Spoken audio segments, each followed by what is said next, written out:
إلهي لست للفردوس أهلا ولا أقوى على النار الجحيم فهب لي توبة واغفر ذنوبي فإنك غافر الذنب العظيم Wahai Tuhan, ku tak layak ke syurgamu, namun tak pula aku sanggup ke nerakamu. Ampunkan dosaku, terimalah taubatku.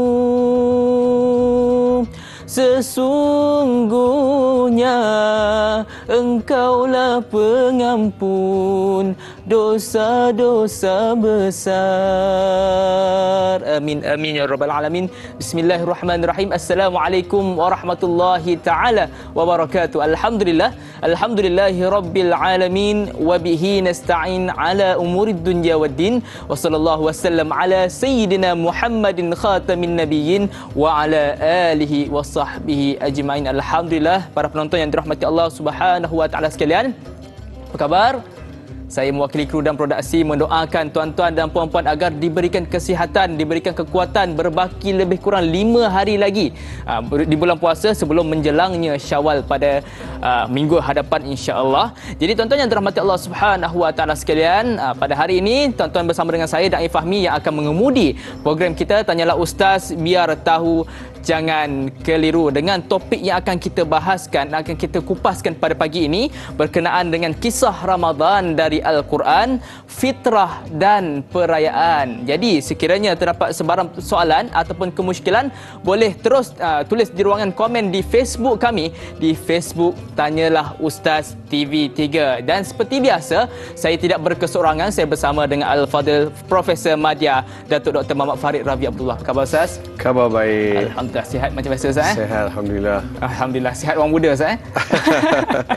Kita dah mula mood raya, tengok baju Melayu. Masya Allah. Memang tema tahun ni ke Ustaz? Tema tahun ni. Masya Allah. Jadi Ustaz dan juga para penonton, kita tak nak membuang masa. Saya minta kepada para penonton untuk sediakan buku nota, sediakan segala usaha kita, sediakan segala usaha fizikal kita dan mental kita untuk kita menimba ilmu kita pada pagi ini dengan tajuk fitrah dan perayaan. Bagaimana adab-adab kita nak menyambut perayaan di bulan puasa ini, berbaki lebih kurang 5 hari lagi. 5 hari lagi, kalau tak raya terkejut Ustaz Kalau tak raya terkejut, lebih kurang 5 hari lagi kita akan menyambut Syawal. Jadi apakah adab-adab yang kita kena tahu? Ini yang akan kita bincangkan pada pagi ini. Jadi tanpa membuang masa lagi, saya serahkan kepada Al-Fadhil Ustaz untuk mukadimah topik kita pada pagi ini, kisah Ramadan dari Al-Quran, fitrah dan perayaan. Silakan Al-Fadhil Ustaz. Bismillahirrahmanirrahim. Assalamualaikum warahmatullahi wabarakatuh. Alhamdulillahi rabbil alamin, wassalatu wassalamu ala asyrafil anbiya'i wal mursalin Sayyidina Muhammad wa ala alihi wa sahbihi ajma'in. Segala puji bagimu ya Allah, Tuhan yang telah menghidupkan kami pada pagi hari ini setelah kami ditidurkan atau dimatikan seketika, dan kepada Engkau jugalah kami akan dikembalikan. Alhamdulillah, segala puji bagi Engkau ya Allah yang beri kami peluang dan ruang untuk meluangkan masa bersama dengan Al-Quran Al-Karim. Kami yakin bahawa apa yang dipesan oleh Nabi Muhammad sallallahu alaihi wasallam, bahawa mereka yang mencintai Al-Quran akan dicintai dan menjadi orang-orang pilihan Allah Subhanahu wa taala. Dalam tajuk yang kita akan bincangkan pada hari ini, perihal fitrah dan juga kita nak perayaan, perihal fitrah dan perayaan, maka kita nak lihat apakah panduan daripada Al-Quran dan apakah panduan daripada Nabi Muhammad sallallahu alaihi wasallam. Seterusnya, apakah nasihat dan juga tunjuk ajar daripada para ulama ataupun para salafus soleh supaya kita dapat jadikan ia sebagai satu ikutan supaya raya kita pada tahun ini dan juga segala amalan yang kita lakukan tidak terkeluar daripada apa yang disyariatkan oleh Allah Subhanahu wa taala. Untuk itu kita pilih ayat 185 daripada surah Al-Baqarah. 185 surah Al-Baqarah, masih lagi dalam mood puasa, namun Allah Subhanahu wa taala ada sebut dalam ayat itu, ada berfirman walitukmilul iddata walitukabbirullaha ala ma hadakum. Jadi kita baca satu ayat ini yang agak panjang, sama-sama kita baca, sama-sama kita perhatikan maksud atau terjemahannya. A'udzu billahi minasyaitonir rajim. Bismillahirrahmanirrahim.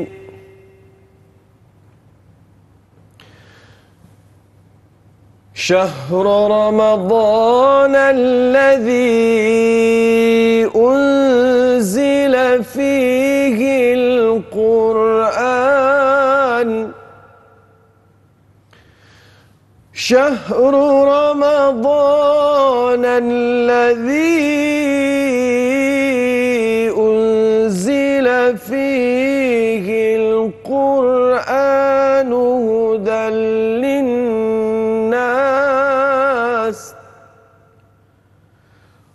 هدى للناس وبينات من الهدى والفرقان فمن شهد منكم الشهر فليصم ومن كان مريضا أو على سفر فعدة من أيام أخر يريد الله بكم اليسر ولا يريد بكم العسر ولتكملوا العدة ولتكبروا الله على ما هداكم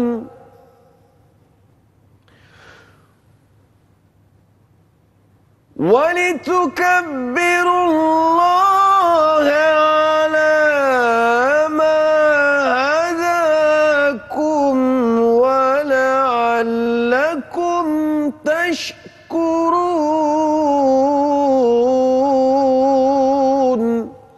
صدق الله العظيم. Sadaqallahul azim. Alhamdulillah. Begitulah ayat-ayat yang telah Allah firmankan di dalam surah Al-Baqarah ayat 185. Kita lihat terjemahannya. Allah Subhanahu wa taala beritahu kepada kita bahawa bulan Ramadan adalah bulan yang Allah pilih untuk turunkan Al-Quran Al-Karim. Masa yang diwajibkan kamu berpuasa itu ialah bulan Ramadan yang padanya diturunkan Al-Quran, menjadi petunjuk bagi sekalian manusia dan menjadi keterangan-keterangan yang menjelaskan petunjuk dan menjelaskan perbezaan antara yang benar dengan yang salah. Oleh itu, sesiapa di antara kamu yang menyaksikan anak bulan, iaitu bulan Ramadan, atau mengetahuinya, maka hendaklah ia berpuasa bulan itu. Dan sesiapa yang sakit atau dalam musafir, maka bolehlah ia berbuka, kemudian wajiblah ia berpuasa sebanyak hari yang ditinggalkan itu pada hari-hari yang lain. Dengan ketetapan demikian itu, Allah menghendaki kamu beroleh kemudahan dan ia tidak menghendaki kamu menanggung kesukaran. Dan juga supaya kamu cukupkan bilangan puasa sebulan Ramadan dan supaya kamu membesarkan Allah kerana mendapat petunjuknya dan supaya kamu bersyukur. Ya. Dalam panjang ayat kita baca ni, Allah cerita mengenai bulan Ramadan itu menjadi bulan pilihan Allah turunkan Al-Quran. Al-Quran adalah kitab yang syarat dengan kebenaran. Al-Quran adalah kitab yang membawa petunjuk. Al-Quran adalah jelas, bayyinatin minal huda. Al-Quran adalah kitab yang jelas, sejelas-jelasnya, tiada keraguan, tiada kemusykilan. Cari orang, kalau nak faham Al-Quran, cari mereka yang pakar dalam bidang, berbincang dan juga baca tafsir-tafsir yang muktabar untuk kita lihat. Bayyinat, Al-Quran adalah suatu yang jelas, suatu yang sangat jelas, tiada keraguan. Kalau ada pihak yang timbulkan keraguan, itu adalah sebab dia tak faham atau dia ada masalah dari sudut memahami fakta-fakta dalam Al-Quran atau dari sudut vocabulary. Mungkin juga dia orang yang kurang memiliki ilmu alat untuk tafsir. Kalau nak jadi seorang pentafsir, kalau menjadi seorang yang bidang tafsir ni, kita kena belajar vocab, kita kena belajar mufradat, kita kena belajar asbabun nuzul, kita kena tahu nasikh mansukh, kita kena tahu apa dia lagi disebut sebagai amsalul Quran, dan juga kena tahu tadwinul Quran, dan juga apa yang dinamakan dengan balaghatul Quran. Jadi perkara berkaitan dengan tafsir, berkaitan Al-Quran adalah sangat luas. Dia tidak boleh semena-mena atau baca satu dua ayat, buat tafsiran, buat conclusion, buat kesimpulan, kemudian bagi tahu orang. Itu yang dia faham. Kan salah. Benar. Kan salah. Dia sudah jadi salah. Sebab itu kita kata terjemahan-terjemahan ini dia terjemahan tafsiriyah. Maksud terjemahan ala-ala tafsir. Sebab kita tak tahu exactly apa yang Allah nak secara tepatnya. Kita kata inilah terjemahan yang paling tepat. Sebab kita tahu yang tersirat kita tahu. Sebab Allah Subhanahu Wa Taala Maha mengetahui. Dan Allah beritahu bahawa dalam kitab ini semuanya benar. Faman syahida minkum syahra falyasum. Bila tengok anak bulan, berpuasalah. Sebab yang terbitkan anak bulan itu Allah, yang tenggelamkan Allah, yang mengedarkan alam cakrawala ni semua dalam genggaman Allah Subhanahu Wa Taala. Samawat fi qabdatihi, pada genggaman Allah. Saya kata ini semua dalam genggaman saya. Saya kata wow, dia berkuasa, dimiliki segala-galanya. Jadi bila Allah Taala kata dia yang menguasai, dialah segala-galanya. Bulan bila nak timbul, bila nak lahir, bila nak kelihatan, bila nak akan tenggelam, semua kerja Allah Subhanahu Wa Taala. Okey, satu. Itu yang kedua. Yang ketiga ialah Allah masih lagi melanjutkan bicara mengenai orang yang sakit, orang yang musafir, tak payahlah berpuasa. Kalau ditinggalkan sebab-sebab syar'i, sebab dia sakit, sebab musafir, maka dia boleh ganti pada hari-hari lain, tapi dengan syarat jangan bagi tahun ini terlepas, masuk tahun depan. Kalau dia lewat-lewatkan sehingga dia ditelan tahun ini masuk tahun depan, dekat-dekat nak puasa tahun depan baru dia nak ganti puasa, maka dikenakan satu penalty, iaitu namanya sebagai fidyah. Dia kena bayar puasa, dia kena bayar fidyah. Berbeza dengan orang sakit, dia hanya perlu berpuasa ganti sahaja. Baik. Kemudian Allah Subhanahu Wa Taala sebut dalam ayat ini yang menjadi fokus perbincangan kita pada hari ini ialah walitukmilul iddata walitukabbirullaha ala ma hadakum. Itu menjadi fokus perbincangan kita. Sebelum itu Allah beritahu yuridullahu bikumul yusra wala yuridu bikumul usr. Allah Subhanahu Wa Taala dalam mentaklifkan perintah-perintah yang manusia kena buat, Allah tahu mana yang manusia mampu buat, mana yang manusia tak mampu buat. Jadi Allah Subhanahu Wa Taala beri kelonggaran. Dalam Allah beri perintah, Allah kata ada keadaan-keadaan kita boleh exit, kita boleh keluar kerana keadaan-keadaan tertentu, seperti sakit, dalam keadaan bermusafir. Ini keadaan-keadaan. Maksud Allah tidak bebankan kita. Kita boleh pilih kalau kita ada keuzuran-keuzuran yang dibenarkan oleh syariat. Kemudian Allah beritahu walitukmilul iddata walitukabbirullaha ala ma hadakum. Yang kita bincang hari ini, kita nak bincang maka hendaklah kalian menyempurnakan bilangan-bilangan hari puasa sehingga genap satu bulan. Satu bulan ini dalam kiraan Islam boleh jadi 28 hari, boleh jadi 29 hari, boleh jadi 30 hari. Dia takkan jadi 31 hari.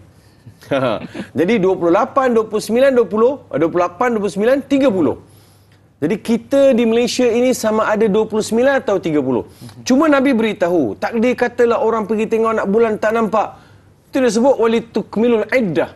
Maka hendaklah sempurnakan bilangan hari. Katakan 29 ahli-ahli falak kita ataupun jabatan mufti pergi mencerap anak bulan tidak kelihatan. Nabi sebut kalau tidak kelihatan, wa idza taghammada alaikum falyukmil al-syahr atau kama qala alaihi salatu wassalam. Kalaulah masa pergi cerap anak bulan tidak kelihatan, maka hendaklah mereka sempurnakan jadi 30 hari. Jadi Quran dah beritahu kita walitukmilul iddah walitukabbirullaha ala ma hadakum. Setelah kita sempurnakan bilangan 29 atau 30 hari bulan Ramadan itu, maka kelihatan anak bulan. Bila kelihatan anak bulan, bolehlah kita berhari raya. Berhari raya. Jangan takut, anak bulan pasti akan timbul. Kita boleh berhari raya. Walitukabbirullah. Terima kasih ya Allah. Takbir. Masya Allah. Kita bertakbir maksudnya membesarkan Allah Subhanahu wa taala dengan sirah yang tertentu. Sirah maksudnya dengan bentuk takbir yang tertentu. Kalau di Malaysia kita punya takbir mungkin complete teks dia begitu. Kejap lagi kita minta Fahmi takbir sikit bagi contoh. Kemudian kita tengok kalau dekat negara Arab ada juga takbirnya agak tidaklah seperti kita. Jadi versi-versi takbir ini juga ada pelbagai. Asal mahu bertakbir. Mahu bertakbir memuji Allah Subhanahu wa taala. Wa hadakum walitukmil iddata walitukabbiru ala ma hadakum wa la'allakum tashkurun. Semua ini adalah dalam petunjuk Allah Subhanahu wa taala, hidayah Allah Subhanahu wa taala. Termasuklah orang yang terima 30 hari berpuasa atau 29 hari berpuasa. Dia adalah orang yang dapat hidayah. Quran telah beritahu ini adalah hidayah. Sebab dalam masa yang sama kita akan lihat, itu yang sehari dua ni timbul, bila ada orang war-war kan, kita puasa tahun ini adakah puasa terkejut? Dia rasa puasa terkejut. Dia suka war-warkan benda tu sebab dia punya mood nak raya dah. Betul. Kalau dia dapat hidayah, dia tak akan pertikaikan 29 atau 30. Betul. Betul kan? Benar. Ala ma hadakum. Jadi ini petunjuk Tuhan. Dia kata okey tak apa, kalau anak bulan tidak kelihatan, saya sama lagi satu hari. Apa masalahnya? Betul. Cuma yang saya sebut juga semalam, bahawa ada orang bila dia sampai dekat 29, dia nak raya juga 30 tu. Nanti 20 hari bulan, anak bulan akan dicerap. Boleh jadi 21, kalaulah malam 20 masa cerap anak bulan kelihatan. Maka 21 kita raya. Kalaulah pada 20 hari bulan masa cerap anak bulan tidak kelihatan, maka rayalah 21. Betul. Maka jadilah puasa kita 29 hari kita puasa, maka hari ke-30 kita raya. Itu kalau nampak. Kalau tak nampak, maka kita sambung lagi puasa. Oh, tak nampak ya. Okey, tak apalah kalau tak nampak, kita sambunglah satu lagi puasa. Betul. Apa masalahnya? Betul tak? Saya khawatir begini, bila ada orang pertikaikan, oi orang lain dah puasa dah, Indonesia dah puasa, Brunei dah puasa, kenapa kita tak puasa? Kan ada negara-negara jiran kita dah puasa, kenapa kita tak puasa? Macam mana dia mula cakap macam mana cerap anak bulan lah, apalah. Satu hari je kok, bukannya 10 hari lagi nak tambah. Kalau Bani Israel dia tambah lagi 10 hari. Kita tambah satu hari je kalau tidak kelihatan. Saya khawatir pertikaian dan juga balas hujah yang kita lakukan atau komen-komen yang kita buat. Allah, kita ni orang yang puasa kita tak puasa. Saya pun pelik lah kenapa. Disebabkan komen-komen dan juga macam kita ni terkilan sangat tambah satu hari lagi, 29 hari tu kita puasa pun tak tahu apa makna dia. Betul tak? You dah puasa 29 hari sebab satu hari you punya pertikai tu, you tak jadi imanan wahtisaban. Betul tak? Nabi sebut, kamu hendaklah berpuasa dengan penuh keimanan dan penuh keinsafan. Benar. Penuh keimanan dan penuh keinsafan. Ini keimanan ada atau tidak? Keinsafan ada atau tidak? Kalau ada keimanan, keinsafan daripada hari pertama sampailah hari terakhir. Bukan pada 29 dah mula goyang lah. 29 dah mula goyang. Kita patut rasa sedih. Semalam saya sebut juga bahawa kita patut rasa sedih bila bulan Ramadan nak meninggalkan kita. Betul. Bukan rebut nak halau Ramadan. Astagfirullah. Apa lagi ni? Sudahlah raya lah. Jadi macam tu.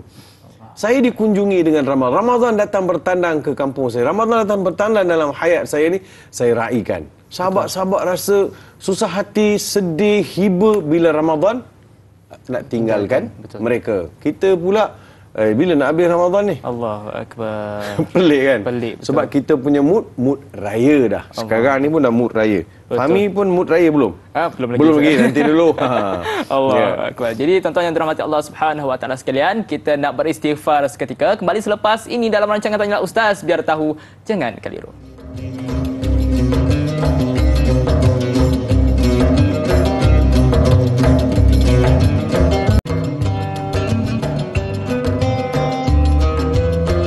Alhamdulillah, kembali semula kita di dalam rancangan Tanyalah Ustaz, biar tahu jangan keliru, seindah kasih, dengan topik kita pada pagi ini berkenaan dengan kisah Ramadan dari Al-Quran, fitrah dan perayaan. Jadi sekiranya terdapat sebarang persoalan ataupun kemusykilan, boleh terus komen di ruangan Facebook kami di Facebook Tanyalah Ustaz TV3.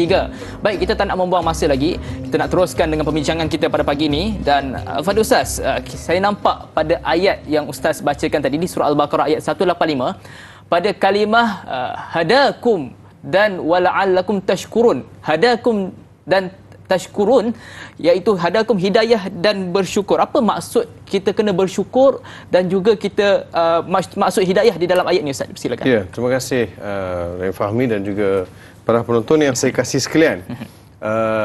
Conclusion dia, kesimpulan daripada kita berpuasa, selain daripada la'allakum tattaqun, mudah-mudahan kalian beroleh takwa, dan kita sebut takwa itu takut kepada Allah, syukur kepada Allah, beramal dengan Al-Quran dan juga buat persiapan jumpa Allah. Dalam ayat 185 Allah lanjutkan lagi, Allah beritahu bahawa puasa ini kita tahan diri, makan, minum, mulut, lisan kita tahan, bersedekah, bayar fitrah, berzakat dan sebagainya, dan tidak ada pertikaian, dan lanjutkan puasa ini secara ikut flow lah. Kita puasa elok aja, kita punya puasa, tak ada apa-apa yang mencemarkan puasa. Itu adalah hidayah daripada Allah, petunjuk daripada Allah. Hadakum, ini adalah petunjuk daripada Allah. Sebab ramai juga yang merasakan berpuasa ini sebagai satu rutin, satu kebiasaan. Dia tidak merasakan adalah satu peluang Tuhan beri. Wala'allakum tashkurun, dan juga bersyukur terhadap peluang yang Allah Subhanahu Wa Taala beri. Kan bulan puasa ni, kalau saya solat fardu dilipat ganda sebagai 70 kali ganda ke atas. Kemudian kalau yang sunat, amalan-amalan sunat dilipatkan lagi pahala-pahalanya. Begitu juga bagi malam Lailatul Qadar. Siapa-siapa dapat malam Lailatul Qadar, khairum min alfi syahr, lebih hebat, lebih banyak daripada seribu bulan. Dan 1000 bulan itu adalah bilangan yang dinyatakan oleh Al-Quran, sebab itulah bilangan yang paling banyak Arab sebut. Bagi Allah boleh bagi lebih daripada itu. Lebih daripada itu, lihat pada keikhlasan, kejujuran, kesungguhan seseorang. Jadi semua ini kita kena syukuri. Terima kasih ya Allah, beri kami peluang. Dan bulan Ramadan juga ada hari yang Allah Subhanahu Wa Taala padamkan nama-nama orang yang sudah tersenarai sebagai ahli neraka. Sebab itu ulama masukkan dalam doa bahawa Allahumma ja'alna min utaqa'i syahri Ramadan. Wahai Tuhan, golongkan kami dalam golongan orang yang dibebaskan daripada siksaan api neraka. Minta pembebasan, Allah akan bebaskan. Dan bulan Ramadan ini juga bagi mereka yang berpuasa dengan elok, dengan sempurna, bila dekat akhirat dia akan masuk babur rayyan, satu pintu yang namakan sebagai babur rayyan. Bukankah itu semua peluang, ruang serta tawaran-tawaran istimewa yang diberi oleh Allah Subhanahu Wa Taala? Mudah-mudahan kita bersyukur. Terima kasih ya Allah. Terima kasih ya Allah. Banyak-banyak terima kasih. Sehat walafiat. Ada orang dia tak boleh puasa pun sebab sakit. Betul. Kita boleh puasa. Ada orang tahun lepas ada berpuasa, tahun ini sudah tidak ada. Jadi kita kena berterima kasih kepada Allah Subhanahu Wa Taala atas hidayah yang Allah Subhanahu Wa Taala beri, dan juga atas peluang yang Allah Subhanahu Wa Taala berikan sebagai satu tanda syukur, terima kasih kepada Allah Subhanahu Wa Taala. Masya-Allah, terbaik penjelasan daripada Ustaz. Tu Ustaz, kadang-kadang kita pelik. Kadang-kadang kita tengok geng plastik hitam ni, Ustaz, kan. Geng plastik hitam ni dia tak puasa pun, kan. Biasa orang perempuan ni tak apalah, kita faham Allah bagi cuti ABC. Tapi yang lelaki ni kadang-kadang ada tu period dia sepanjang tahun. Tiap-tiap tahun period tak puasa-puasa. Jadi Ustaz, kadang-kadang diorang ni excited. Yang terlebih excited adalah geng-geng yang tak puasa ni, Ustaz. Betul. Sebab itu Fahmi, saya satu perkara yang saya nak mengajak para penonton, tolong sampaikanlah mengenai isu fidyah. Betul. Isu fidyah ni, bila saya tertinggal puasa, katakan sekarang umur saya 50 tahun. Saya pernah tinggal puasa ketika umur 20 tahun. Saya kena buat kira-kira. Betul. Saya kena kira, saya kena bayar fidyah tu. Ada kawan tu baru datang kira dengan saya, dia kena 18,000. Allahu Akbar. Sebab satu hari satu cupak, dan satu cupak ni kalau tahun ni tak bayar, masuk tahun depan dia dah berganda. Tahun akan datang berganda. Katakan daripada tahun 19, katakan tahun 2020 ditinggal puasa. Sekarang 2023. 23. Dekat sangat. Kita ambil jauh sikit. Katakan tahun 2000 ditinggal puasa, Fahmi. Sekarang 2023. Sudah 23 tahun. Roughly 21 ke 22 tahun dia tinggal. Satu hari dia tinggal tu RM2.70. RM2.70. Tahun depan jadi lagi dia lagi RM5.40. Jadi berganda. Itu satu hari baru. Kalau satu bulan 30 hari, macam mana saya nak kali tu? Allah. So kaedah-kaedah kali fidyah ni ada dalam sistem. Sama ada mana-mana pusat zakat, kalau lembaga zakat Selangor pun ada, pusat zakat wilayah pun ada, dan semua pusat-pusat zakat biasa ada sistem tu. Kita boleh masuk, kita kira. Tengok berapa kena. Tepuk dahi. Baru tepuk. Alamak, banyaknya ustaz. Ini cakap banyak-banyak. Ini memang dah kena bayar. Jangan macam-macam. Allahu akbar. Tebuslah, kena tebus. Ada je pendapat-pendapat lain kata kena bayar tak berganda. Betul. Tetapi kita mengikut mazhab Syafi'i, kita kena bayar gandaan. Sebab itu adalah penalti. Kita lupa. Jadi yang ni kalau ramai yang kira ni, banyak kita boleh collect fidyah ni. Saya bukan fikir macam mana nak collect fidyah, tetapi sebagai satu peringatan supaya kita tidak membiarkan hutang ini berlanjutan, hutang dengan Tuhan ni. Allahu akbar. Jadi saudara-saudari tolong sampaikan, kira balik. Yalah, masa saya belajar dekat dekat overseas dulu, ada puasa tinggal. Kira balik. Ataupun zaman saya ni tak berapa nak Islamik lagi ni kan. Masih lagi terhoyang hayang lagi ni kan. Masa tu iman pasang surut, yang surut banyak daripada yang pasang. Jadi masa tu berapa hari saya tinggal puasa. Kena kira balik. Barulah kita boleh selesaikan hutang kita dengan Allah Subhanahu Wa Taala. Masya-Allah. Itu selain daripada yang plastik hitam tadi itulah. Ini dia bukan main plastik hitam. Nanti besok susah kita nak jawab depan Allah Taala sebab kita tertinggal ni. Betul Ustaz. Itu kadang-kadang geng plastik hitam, kadang-kadang dia dah sedar dia nak bayar fidyah tu dah pening kepala dah. Tapi ada yang tak sedar, Ustaz, macam mana Ustaz? Yang tak sedar tapi dia excited nak sambut raya ni, Ustaz. Macam mana tu? Dia kena buat macam budak-budak lah. Tak cukup puasa tak boleh raya. Kena puasa. Kalau tak cukup puasa tak boleh raya. Dia pun nak puasa juga sebab nak raya punya pasal. Betul. Budak tak tahu kenapa dia kena puasa, tapi dia nak puasa juga. Tapi kita yang dewasa cukup akal ni, waras ni, pelik juga. Puasa ni daripada pukul 6.30 sampai 7.30. Yang penting bangunlah sahur pukul 5.30, pukul 5 tu bangunlah sahur. Makan sikit biar ada tenaga. Saya ada juga hari yang kadang-kadang minum air je. Rasa letih sangat, minum air je pergi solat subuh. Lepas tu hari tu memang rasa letih. Kalau ada hari yang saya makan kuih, saya makan buah, kan? Saya makan memang sahur betul-betul solid punya sahur. Memang dia punya energi tu sampai pukul 2. Dia tahan tu sampai pukul 2, tahan. Dia punya energi, kekuatan tu ada. Betul. Jadi itu juga salah satu sebab kenapa kita tak berapa nak puasa, sebab kita tak kena kaedah kita berpuasa. Sebab dia rasa beban. Dia pergi sahur pukul 2 pagi, 1:30 pagi. Mana boleh? Sahur ni dia mesti lepas pukul 4, pukul 5 baru dia kira sahur. Wabil ashar, masuk waktu sahur tu betul-betul. Ini pukul 1 dia makan, itu dia nama dia sapa. Itu tak masuk dalam sahur sebab dia tak bertahan. Jadi itu juga di antara sebab kenapa orang kita tak, dia masih lagi sedih lah juga yang tak puasa kan. Dia menyuruk-nyuruk makan kan, sorok-sorok makan, dia pergi makan dekat jeram, dia pergi makan dalam bangunan, dia makan dalam bilik, minum air je pun bukan boleh makan. Tak syok lah makan nyuruk-nyuruk ni, menyuruk makan, takut kan. Dia lah. Saya ingat lagi Fahmi, masa saya mula-mula puasa, ni pengalaman saya puasa. Masa mula-mula puasa, tahun pertama 1990 saya puasa tu jatuh pada bulan Mac atau April begitulah. Kan baru 3 bulan Islam. Jadi first puasa saya tu cabaran. Memang cabaran. Tak pernah tahan makan minum kan. Sahur memang sahur, tapi dia punya rasa nak berguling-guling tu. Weh, tengah hari tu rasa lain macam tu. Bergulung perut dah. Weh, jangan. Anak saya tengok 7-8 tahun sekarang ni selamba je puasa. Dulu kita 18 tahun, kita nak start puasa tu tak pernah kan. Jadi mak kandung saya duduk rumah mak angkat masa tu. Mak kandung saya, dia kata dia nak minta tolong belikan barang. Saya balik kejap, mak saya kata kau tulis belikan mak barang ni. Saya ada motor kan, saya pergilah beli barang. Bawa balik, bagi kat mak saya. Saya duduk dekat sofa tu, duduk mata kuyu, tertidur dekat sofa tu. mak kan dia nampak muka anak tidur sebab mengantuk ke muka anak tidur sebab lapar.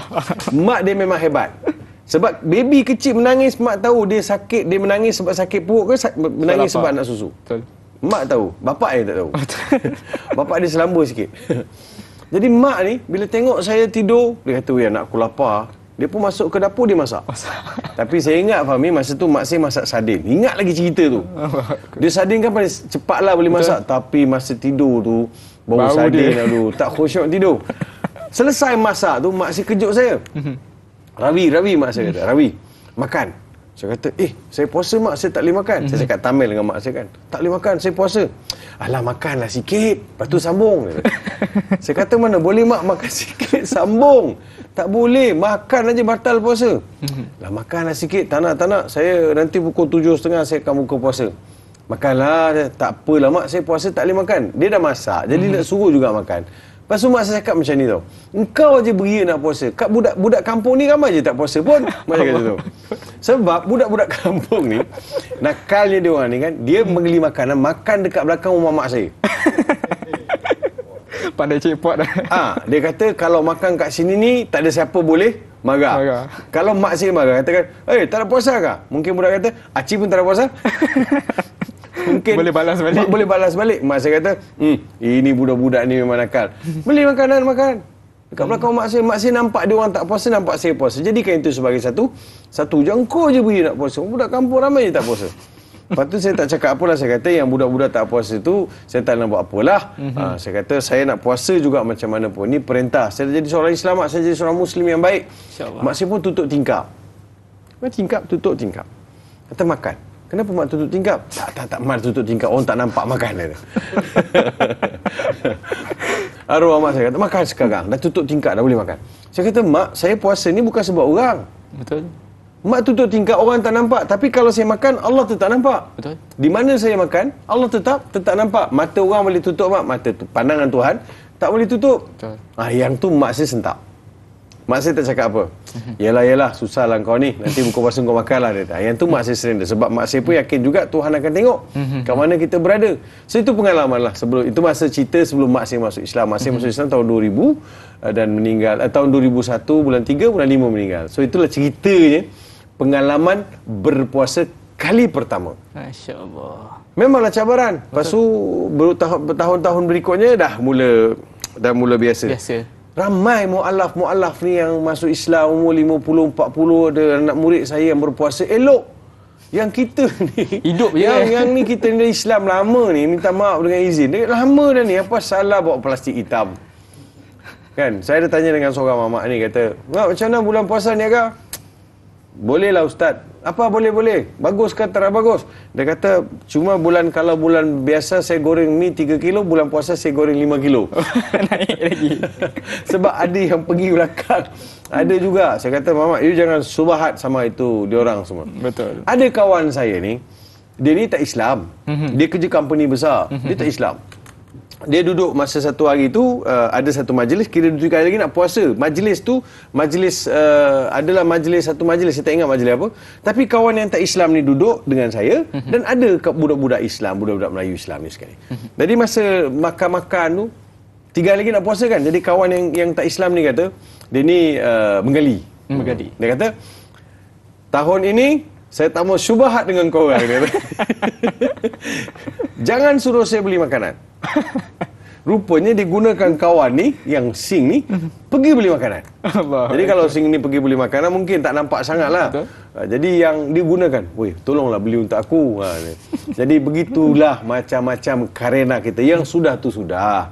Yang sudah tu sudah. Kita kembali, kita susun balik, kita baiki balik, kita repair. Kita je tahu macam di mana kekurangan, di mana kelemahan, di mana perlu kita baiki. Mungkin dulu kita nakal, iman tak kuat, lepas kita tengok tanyalah ustaz kan, ilmu kita bertambah. Jadi mudah-mudahan menjadikan kita lebih baik. Selagi peluang ada, tebus. Betul. Buat. Itu yang saya kata tadi, kenalah ganti puasa. Masya Allah, betul Ustaz. Pada geng-geng persatuan GPH dekat luar sana, geng plastik hitam, banyak-banyaklah bertaubat ya. Malu dengan budak-budak ni. Budak-budak pun puasa, takkan kita yang dewasa ni tak boleh nak puasa, nak hadap cabaran, tak mati pun puasa satu hari. Fahmi, saya tanya. Ya. Kita bulan puasa ni, Fahmi ni kilo turun atau tak? Turun alhamdulillah. Turun kan? Saya turun 4 kilo. Saya alhamdulillah 6 kilo. 6 kilo. Lagi banyak. Saya 4 kilo sebab badan lemak-lemak dah turun ni, lemak ni dah tepu kan, susah sikit nak hancur. Jadi saya 4 kilo. Last tak timbang lah, mungkin juga 5 sekarang ni. Betul. So drop. Tapi ada orang ni kau tak drop. Ada yang kau ni macam mana kau puasa boleh semua drop. Kau seorang tak drop. Tak bulan puasa ada obes. Benda lain. Ada kawan kata, "Oi Ustaz, saya bulan puasa, Ustaz nampak aku rasa saya kata saya drop 5 kilo." Betul. Ke? Saya naik 6 kilo Ustaz. Weh, biar agak-agak lah 6 kilo naik. Kan? Jangan nampak sangat kantoi tu. Allah Akbar. Baik, Ustaz, penjelasan daripada Ustaz. Jadi Ustaz, kita lagi 5 hari insya-Allah nak menyambut bulan Ramadan. Sepatutnya di malam-malam yang terakhir ni, kebiasaannya kita nak mengejar pecutan terakhir untuk kita mengejar malam Lailatul Qadar. Sekiranya ada lagi insya-Allah direzekikan kepada kita semua untuk berjumpa dengan malam Lailatul Qadar, kita akan berjumpa. Jadi saya mewakili para penonton Ustaz. Bagaimana adab-adab dia? Kita dah tahu Syawal nak datang. Tapi ada sebahagian masyarakat kita yang di malam-malam terakhir, 5 malam yang terakhir ini, malamnya dihabiskan masa di bazar-bazar Ramadan, malamnya sibuk mencari kuih raya. Bagaimana, adakah ini adab yang boleh kita lakukan ataupun tidak? Silakan. Saya lihat begini, semalam sebahagian kita dah share. Kita ada harian yang berbaki. Kalau malam tadi kita malam ke-25. Betul? So malam ni akan jadi malam 26. Benar. So Isnin malam, Selasa jadi 27. Betul. So kemudian Isnin itu Selasa, Rabu malam tu dia akan jatuh malam 29. So kita ada, kalau kita nak cari malam-malam ganjil, kita ada lagi 2 malam saja ganjil. Betul. 27 dengan 29. Kalau malam genap, kita ada lagi lah 26 dengan 28. Betul. So kita ada lebih kurang 5 hari lah kita kata. Tapi tarawih kita malam kita beribadat untuk Ramadan, malam Ramadan ada 4 aja lagi. Kalau ikutkan ada 4, boleh jadi 5 lah. Jadi 4. Jadi kita macam mana kita nak isi? So kita takut belum berlaku Lailatul Qadar lagi ke? Dah berlaku ke? Betul. Ada yang kata, "Ustaz, Lailatul Qadar 23 Ustaz." Ya ke? Dah berlaku? Dah. Lepas tu, okeylah, dah settle. Dia settle. Tak nak beritahu. Tak yang dia pakai yang 23. So kalau malam tadi Lailatul Qadar, takkan besok tak pergi. Sebab mengikut himpunan pendapat-pendapat ulama dan juga riwayat-riwayat yang ada yang sahih, bahawa bulan Lailatul Qadar ni boleh berlaku malam 21, boleh berlaku malam 23, boleh berlaku malam 25, 27, dan ada juga riwayat sebut malam yang berlaku Lailatul Qadar boleh berlaku pada malam 24. Jangan kita terlalu terikat dengan malam ganjil. Betul. Boleh jadi malam-malam genap. Ada riwayat sebut malam genap. Ada riwayat sebut malam genap. Imam Syafi'i sendiri pun sebut berlaku Lailatul Qadar malam 24. Betul. Salah satu pendapat Imam Syafi'i lah. Dan begitu juga dengan imam-imam yang lain. So ada sikit lagi. Tapi saya sebut semalam, Lailatul Qadar ni Allah akan beri daripada tengok orang daripada awal dia punya Ramadan tu macam mana. Betul. Sebagai satu reward di hujung tu Allah bagi untuk dia. Sebagai satu, dia berkata bagi satu himpunan, satu kehebatan atas kesungguhan kau. Nak dapat kan? Jadi Tuhan bagi. Bonus, dia tak bagi kat orang hujung aja cari ni. Betul. Ya, tak ada feel, dia tak ada apa-apa. Jadi macam tak ada sesuatu yang istimewa dalam Ramadan yang dia lalui itu. Ya. Masya-Allah. Sangat cantik penjelasan daripada Ustaz. Jadi Ustaz, kita nak meraihkan soalan daripada penonton kita yang sulung daripada Puan Nur Hayati Ismail. Assalamualaikum Ustaz dan dai serta kru Tanyalah Ustaz. Ramadan adalah seperti madrasah untuk mendidik umat. Apakah ukuran ketakwaan seseorang itu dapat dinilai dengan penerimaan Allah akan ibadah puasanya, dan apakah itu bermaksud seseorang itu kembali suci dan terpelihara? Bagaimana dan apakah istilah hari raya bagi salafus saleh dan para wali Allah? Mohon pencerahan Ustaz yang dikasihi. Terima kasih pada Puan Nur Hayati Ismail atas soalan yang sangat baik. Saya serahkan kepada Al-Fadhil Ustaz, dipersilakan. Ya, terima kasih Kak Yat. Kak Yat punya soalan. Apakah ukuran ketakwaan seseorang itu dapat dinilai dengan penerimaan Allah akan ibadat puasanya dan maksudnya apakah ukuran? Ukurannya pertama sekali dia jadi seorang yang lebih baik lah. Dia akan semakin dekat dengan Allah Subhanahu Wa Taala. Jadi kalau kita tahu ukuran takwa yang kita sebutkan sebagai rukun takwa yang kita jadikan sebagai KPI puasa, Key Performance Indicator puasa, takut kepada Allah dia jadi bertambah. Takut yang mendekatkan diri kepada Allah. Yang keduanya, syukur dia, nampak seorang yang bertambah-tambah syukur. Sebelum ni dia suka komen itu, komen ini, dia suka cerita, dia susah. Sekarang ini dia lain. Dia banyak bersyukur. Terima kasih ya Allah terhadap apa yang kau beri. Dan digunakan segala nikmat Tuhan bagi pada jalan yang baik. Kita nampak dia punya positive side tu. Ini juga ukuran. Yang ketiga, dulu dia jarang-jarang baca Quran. Jarang-jarang kita tengok dia sebut ayat Quran. Jarang-jarang dia buka apps Quran masa-masa terlapang. Sekarang tengok dah ada. So nampak ukuran, nampak kan? Nampak dia juga seorang yang dulu nampak macam solat ni hujung waktu, tak berapa nak jaga. Kali ni tak. Masuk dah waktu belum? Jom solat. Dah masuk waktu? Jom kita solat bersama-sama. So ada nampak positive side yang menjadikan dia orang yang lebih baik. Itu dari sudut ukuran ketakwaan seseorang dan kembali selepas dia berpuasa sebulan, dia hapuskan dosa di dalam keadaan bersih. Jangan dicemarkan yang bersih itu dengan kekotoran. Itu dinamakan sebagai kembali kepada fitrah. Kan Nabi SAW sebut, kullu mauludin yuladu alal fitrah. Setiap anak Adam lahir atas permukaan bumi ini, lahir dalam keadaan suci fitrah. Maka melalui puasa, kita menyucikan diri kita. Jangan pula kita cemarkan dengan sesuatu yang tidak baik. Benar. Jadi itu tanda kita dapat puasa yang makbul. Masya Allah. Kalau orang pergi haji yang haji mabrur. Benar. Kita dapat puasa yang makbul. Puasa yang diterima. Dua benda yang berbeza Kak Yat dan juga para penonton. Dua perkara yang berbeza. Pertama sekali, puasa kita sah sebab kita ikut rukun dan syarat sebagainya. Keduanya, puasa yang diterima. Itu yang dia nampak, lihat dia punya grade puasa daripada 1 sampai 10. Ada orang dapat 10/10, 9/10. Ada orang dapat 1/10. Ada orang tak dapat apa-apa. Allah Akbar. Wa kam min sha'imin wa laysa min siyamihi lal ju' wal 'atash. Ramai yang puasa dengan puasa dia tak dapat apa melainkan lapar dan dahaga. Orang yang tak pandai meninggalkan perkara-perkara tak elok, perkara-perkara kesat, kata-kata kesat, Allah tak perlukan dia tinggalkan makan dan minum. Allah. Kau belajar dulu tinggalkan perkara-perkara yang tidak disukai oleh Allah, dia suka kata-kata, baru kau belajar tinggalkan makan dan minum. Ini bukanlah bermaksud, oh saya ni kasar ustaz, jadi saya tak puasa dululah ya. Tak boleh juga. Jadi Kak Yat, itu di antaranya. Bagaimana, apakah istilah hari raya bagi para salafus soleh? Istilah bagi para salafus soleh ini dia lebih kepada meraihkan hari yang selesai. Sebab itu dia ada takbir, dia ada tahmid, dia ada solat, solat hari raya. Kemudian disusuli pula dengan sifat-sifat terpuji, dengan buat amalan-amalan yang tertentu. Tak adalah satu Ramadan itu, satu Syawal itu dia sudah hilang daripada radar masjid. Kan masjid cari mana dia, engkau tak tahu. Jadi dia hilang dah. Jadi bagi salafus soleh, dia akan di hujung Ramadan itu dia akan mohon kepada Allah, ya Allah temukan kami dengan Ramadan akan datang. Betul. Dia dah berdoa dah. Dia bukan tarik nafas. Lega, besok tak payah sahur dah. Tak payah tarawih, tak payah sahur. Tak, mereka merindui. Akan, dan juga mereka akan sebut dalam doa, bagilah wahai Allah akan pertemuan kami dengan raya akan datang. Bertemukan kami ya Allah dengan Ramadan akan datang. Ini semua Fahmi punya masalah, cerita raya. Betul Ustaz, mau raya ni Ustaz. Allah Akbar. Jadi para penonton yang dirahmati Allah Subhanahu Wa Taala sekalian, kita nak beristighfar seketika. Kembali selepas ini dalam rancangan Tanyalah Ustaz, biar tahu jangan keliru seindah kasih.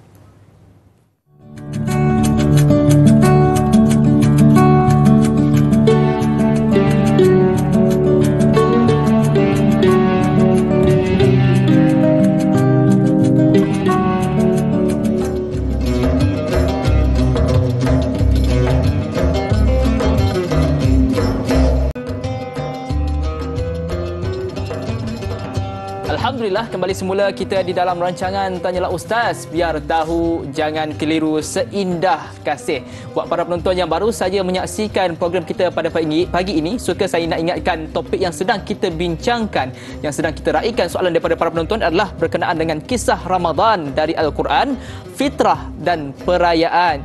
Jadi sekiranya terdapat sebarang soalan, boleh terus di ruangan Facebook kami di Facebook Tanyalah Ustaz TV3.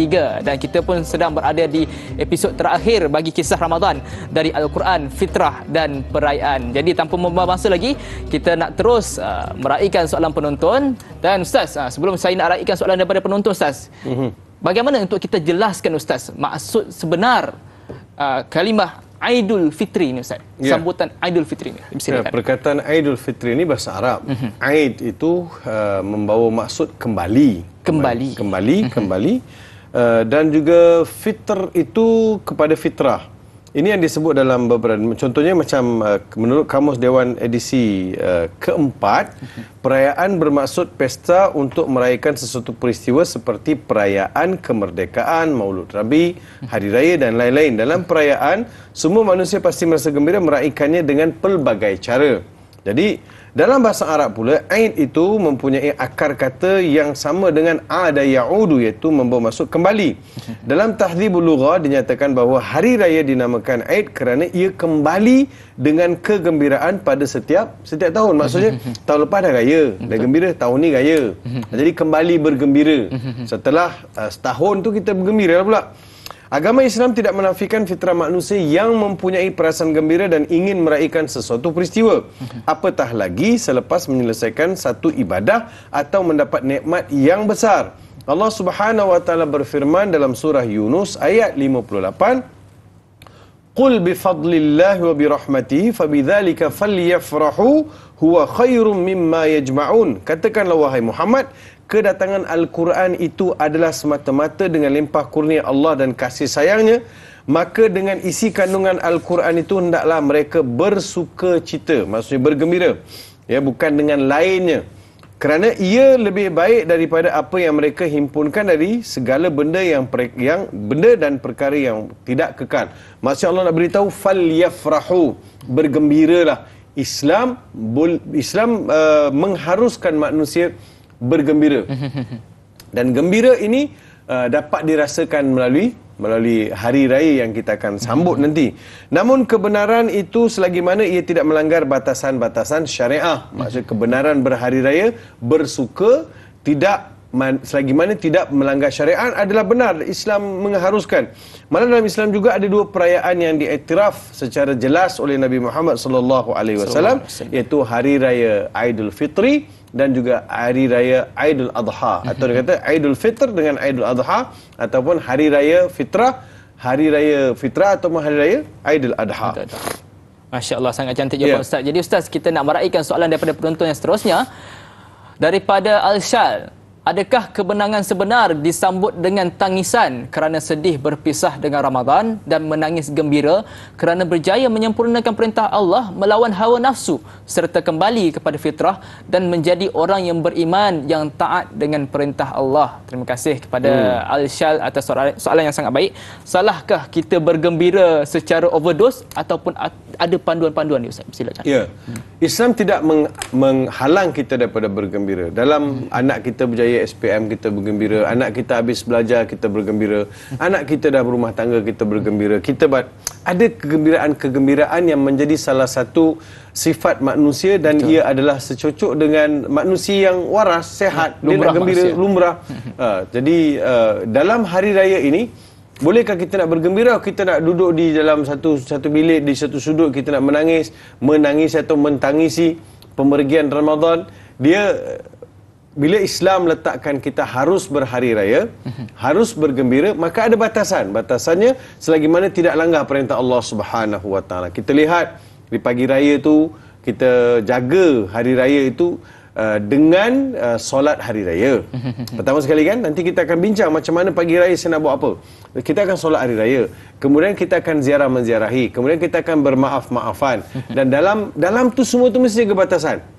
Jangan pula disebabkan kita boleh berhari raya pakai cantik-cantik pada hari raya, pakaian itu sehingga gagal untuk menjaga aurat. Allahu Akbar. Kita gembira, tapi dalam gembira pakai baju cantik, kita gagal untuk jaga aurat. Kemudian dalam gembira itu pula kita gagal jaga batasan. Betul. Batasannya apa? Kita salam dengan semua orang. Masalah utama tu hari raya. Selamat raya. Selamat raya. Selamat raya. Semua yang datang kita ulur tangan. Kita nak bersalam-salaman. Betul. Even sepupu-sepupu pun kita boleh salam. Betul. Batal wudu. Oh, siapa salam tu? Siapa tu? Itu sepupu saya, Ustaz. Siap, boleh salam. Kalau lelaki tak apalah, sepupu perempuan. Mana boleh? Dia boleh dinikahi, tak boleh. Bukan mahram. Jadi tak boleh. Tak boleh. Jadi jagalah yang tu. Kemudian yang ketiganya, ialah kita tahu berhibur lebih. Betul. Terbari, makan, kuih semperit, makan tu kejap beri depan Karaoke TV lagi. kan. Karaoke pun hari raya. Jadi tadi kalau bulan puasa kan Zuhur, subuh pergi masjid. Betul. Zuhur pergi masjid. Asar pergi masjid. Ini apa hal tak pergi? Betul. Kenapa pun sudah jadi? Hilang Dia dari iman dah radar. hilang. Dia hilang daripada diri dia. Kan itu sudah rugi. Jadi itu di antara perkara yang boleh menyinggung kehormatan hari raya itu sendiri. Sebab Ahmad Syauqi ada sebut, al-aidu laisa liman labisal jadid walakin al-aidu liman khafa yaumal wa'id. Raya sebenarnya bukanlah kerana semata-mata pakai pakaian yang indah-indah, rupa yang cantik, tapi raya sebenarnya adalah raya yang ada rasa takut kepada Allah Subhanahu wa taala, rasa insaf kepada Allah Subhanahu wa taala. Jadi itu sangat penting. Bulan puasa ni elok aja kita punya kesihatan kan.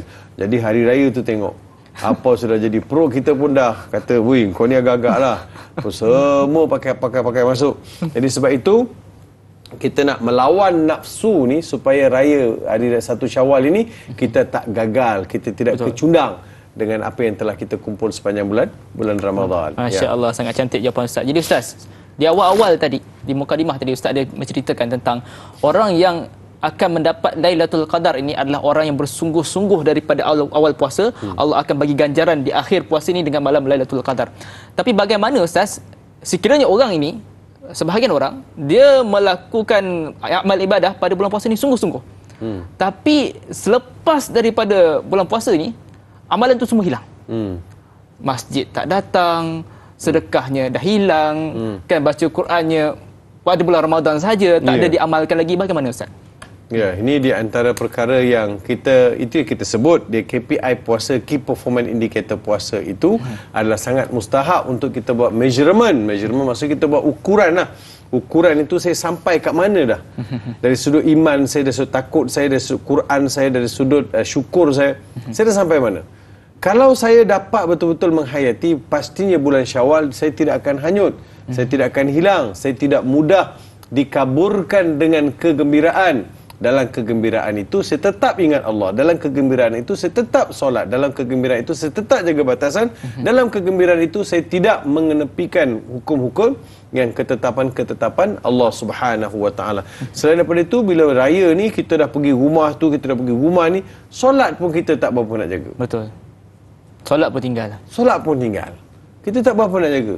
Kita bagi alasan, alah kita sibuk raya, tinggal solat. Kan ada yang kalau dia cukup marhalah tu dia jamak lah, lain cerita kan. Jadi yang tu juga perlu kita mengingatkan antara satu sama lain supaya seperti mana para imam kita sebut bahawa kesan amalan itu diterima oleh Allah adalah amalan itu memberi kesan, maksud kesan amalan itu adalah berterusan. Istiqamah itu akan nampak istiqamah dalam hidup dia. Masya-Allah, sangat cantik jawapan Ustaz. Jadi Ustaz, kita ada soalan seterusnya daripada para penonton kita, daripada Sal Rasid Cikci. Soalannya, ungkapan selamat Hari Raya Aidilfitri sering disebut apabila bertemu dan saling mengunjungi sahabat dan saudara mara pada hari raya. Namun adakah wajar digantikan ungkapan tersebut dengan kalimah taqabbalallahu minna wa minkum? Semoga Allah menerima ibadah daripadaku dan ibadah daripada kamu. Bagaimana fitrah perayaan boleh bertukar kepada fitnah perayaan? Terima kasih kepada saudari Sal Rasid Cikci atas soalan yang sangat baik. Saya serahkan kepada Al-Fadhil Ustaz, dipersilakan. Ya, terima kasih. Dia ada pelbagai ucapan balas untuk maklumat saudara Rasid Cikci dan juga kepada para penonton. Kita ada pelbagai ucapan. Kalau kita di Malaysia ni, kita akan salam dengan orang, kita akan sebut selamat hari raya. Betul. Selamat hari raya. Contoh kan? Contoh selamat raya. Kita apa? Maaf zahir batin. Lepas tu kosong. So itu ucapan yang biasa kita sebut. Itu di Malaysia lah. Di Malaysia kita sebut selamat hari raya, kawan tu balas selamat raya. Kan semoga itu je kadang-kadang. Selamat raya. Oi, raya kat mana tahun ni? Kita pergi situ dah. Betul? Tapi kalau dalam Arab kita sebut tadi taqabbalallahu minna minkum. Saya tengok pengalaman saya duduk dekat negara Arab ni, bila diumumkan besok raya selepas solat sunat apa semua malam tu, mereka akan salam-salam, mereka akan ucap selamat. Dia sebut taqabbalallahu minna wa minkum. Semoga Allah terima amalan saya dan amalan kamu, saudara. Amalan kamu, amalan saya dan amalan kamu. Jadi orang yang dengar tu dia akan sebut sama ada amin minna wa minkum. Taqabbal ya karim minna wa minkum, daripada kami juga daripada kamu. Kita jawab begitulah. Kalau dalam bahasa Arab, kok kita jumpa kawan-kawan kata taqabbalallahu minna wa minkum, kawan tu jawab terima kasih. Kita tak nak jawab apa kan. Minna wa minkum. Dan ada juga di dalam bahasa Arab, saya ada himpunkan ucapan-ucapan orang Arab ni, kullu amin wa antum bi khair. Sepanjang tahun semoga saudara diberi kebaikan. Baik-baik belakalah. Itu maksud kullu amin wa antum bi khair. Biasa Arab sebut kullu am wa antum bi khair, kullu am wa antum bi khair. Sepanjang tahun kamu semoga dalam keadaan kebaikan. Wa antum kadzalik. Kalau jawab saudara juga dan kamu juga begitu. Dan ada juga ucapan kita sebut selamat hari raya maaf saya batin minal aidin wal faizin. Betul. Kita sebut ada bunyi Arab di situ kan. Minal aidin wal faizin. Aidin maksudnya orang yang kembali, faizin orang yang berjaya puasa. Betul. Alright. Jadi kita nak jawab apa? Minas salimin wal ghanimin. Semoga kita tergolong dalam golongan orang yang kembali dalam keadaan selamat dan juga orang yang beroleh keberuntungan. Salimin ghanimin. Cuma minal aidin wal faizin tak tahu nak jawab apa, kita jawablah terima kasih. Selamat raya. Taklah kata berdosa, ustaz kawan tu cakap kat saya minal aidin faizin, saya nak jawab apa jawablah terima kasih kan, selamat raya pun tak apa. Tapi kalau orang yang faham bahasa Arab, dia akan jawablah dengan salimin wal ghanimin. Ada juga ucapan yang dikata asakum min awwidihi. Maksudnya moga kamu dari kalangan orang-orang yang kembali menemui hari lebaran. Semoga kita dikurniakan bertemu lagi, berjumpa dengan malam hari lebaran. Sama ada kita jumpa pada tahun itu kan, kita jumpa alhamdulillah kita dapat berjumpa dengan hari raya. Jadi kalau orang Arab dijawab ya'udu alaina wa alaikum bi khair. Semoga hari lebaran ini kembali menemui kita semua dalam keadaan yang baik. Yang last sekali disebut juga Aidukum Mubarak. Aid Mubarak. Kita katakan maksudnya moga hari raya kamu diberkati alaina wa alaikum. Jadi ini semua ucapan-ucapan balas yang ada. Selamat raya, maaf saya batin. Kan, kosong-kosong. Jadi macam-macam ucapan ada. Jadi kalau yang cantiknya, selamat hari raya tu nampak very biasa sangat. Tahun ni kita tukar, selamat raya, taqabbalallahu minna wa minkum. Kita tukar sikit, taqabbalallahu minna wa minkum. Semoga Allah terima amalan saya sama saudara. Jadi kalau tak tahu nak jawab balas macam mana, sebutlah amin. Pun tak apa dah. Sebab orang tu doakan kan. Kita jawab amin. Boleh google lah taqabbalallahu minna wa minkum. Hafal kan. InsyaAllah ada boleh. Juga singkatan Ustaz. Singkatan Mat Riya. Mat Riya. Biasa kita tengok kat social media Mat Riya. Saya kata siapa pula Mat Riya ni kan. Mat Riya selamat hari raya. Dia singkat dah jadi. Betul. Allahu akbar. Itulah macam-macam orang kita ni, dia punya lah kreativiti kan kadang-kadang. Bila singkatan #SHR. Macam-macam. Aduh, terima kasih. Allahu akbar. Jadi Ustaz, kita ada soalan kedua daripada salah satu cik-cik tadi. Bagaimana fitrah perayaan ni boleh bertukar kepada fitnah perayaan Ustaz? Ya, fitrah perayaan ini maksudnya kita biasa nak makan. Jadi bila raya ni kita kembali balik fitrah untuk makan. Dan juga fitrah itu kita sucikan balik diri kita. Maksud sepanjang Ramadan kita dalam keadaan bersih dan dihapuskan dosa semua, kita dalam keadaan fitrah. Jadi sepatutnya yang tu kita nak jaga supaya tidak dicemari, yang saya sebut tadi kan. Cuma jadi bertukar jadi fitnah tadilah. Dia tak nak pergi, dia tak masjid pun dia tak jumpa dah, tangga masjid tak jumpa dah, kemudian Quran pun sepanjang Syawal ni ataupun hari raya ni dia tak berapa nak pegang dah. Begitu juga dengan salam-salam dan juga pergaulan yang tak tentu pasal. Jadi semua ini menjadi fitnah. Jadi ujian. Ya, makanan atas meja juga satu ujian. Betul. Kan? Rendang campur, ujian tu. Ujian. Jadi semua ni jadi ujian. Yang paling kita khawatiri adalah ujian pada agama, fitnah pada agama. Jadi jangan pernah ada di antara kita yang memandang remeh dan membelakangkan ataupun mengecilkan perintah-perintah dalam agama ini sehingga kita lebihkan pula dikaburi dengan kehappian kita ni, dengan seronoknya kita raya ni. Semua perintah-perintah Tuhan jadi macam di kebelakangan. Yang tu kita kena jaga-jaga, itu yang boleh jadi fitnah tadi. Baik Ustaz, bila bercakap dengan antara fitrah dengan fitnah ni, ada satu amalan yang orang kita biasa buat. Bila pagi raya dia akan ziarah kubur. Adakah amalan ini dibolehkan ataupun tidak Ustaz? Boleh. Menziarahi kubur bukanlah sesuatu yang salah. Dia beginilah, memanglah kalau kita lihat hari raya dia tengok pergi tengok kubur. Zaman Nabi memanglah suruhan tu, tak ada tegahan, tak ada pada spesifik hari raya. Tapi secara umum Nabi kata ziarahlah kubur. Kuntu nahaitukum an ziyaratil quburi ala fazuruha. Dulu aku tegah kalian, sekarang pergilah. Kan lafaz itu bersifat umum. Nak pergi bila nak pergilah. Tapi orang memilih untuk pergi pada hari raya, pagi raya, sebab dia merasakan kehilangan orang yang dikasihi. Kehilangan orang yang dikasihi. Jadi dia akan rasa dia nak pergi. Ada orang mak ayah tak ada. Mak ayah tak ada, pergi. Dia hari dia gembira, dia menginsafi, dia pergi.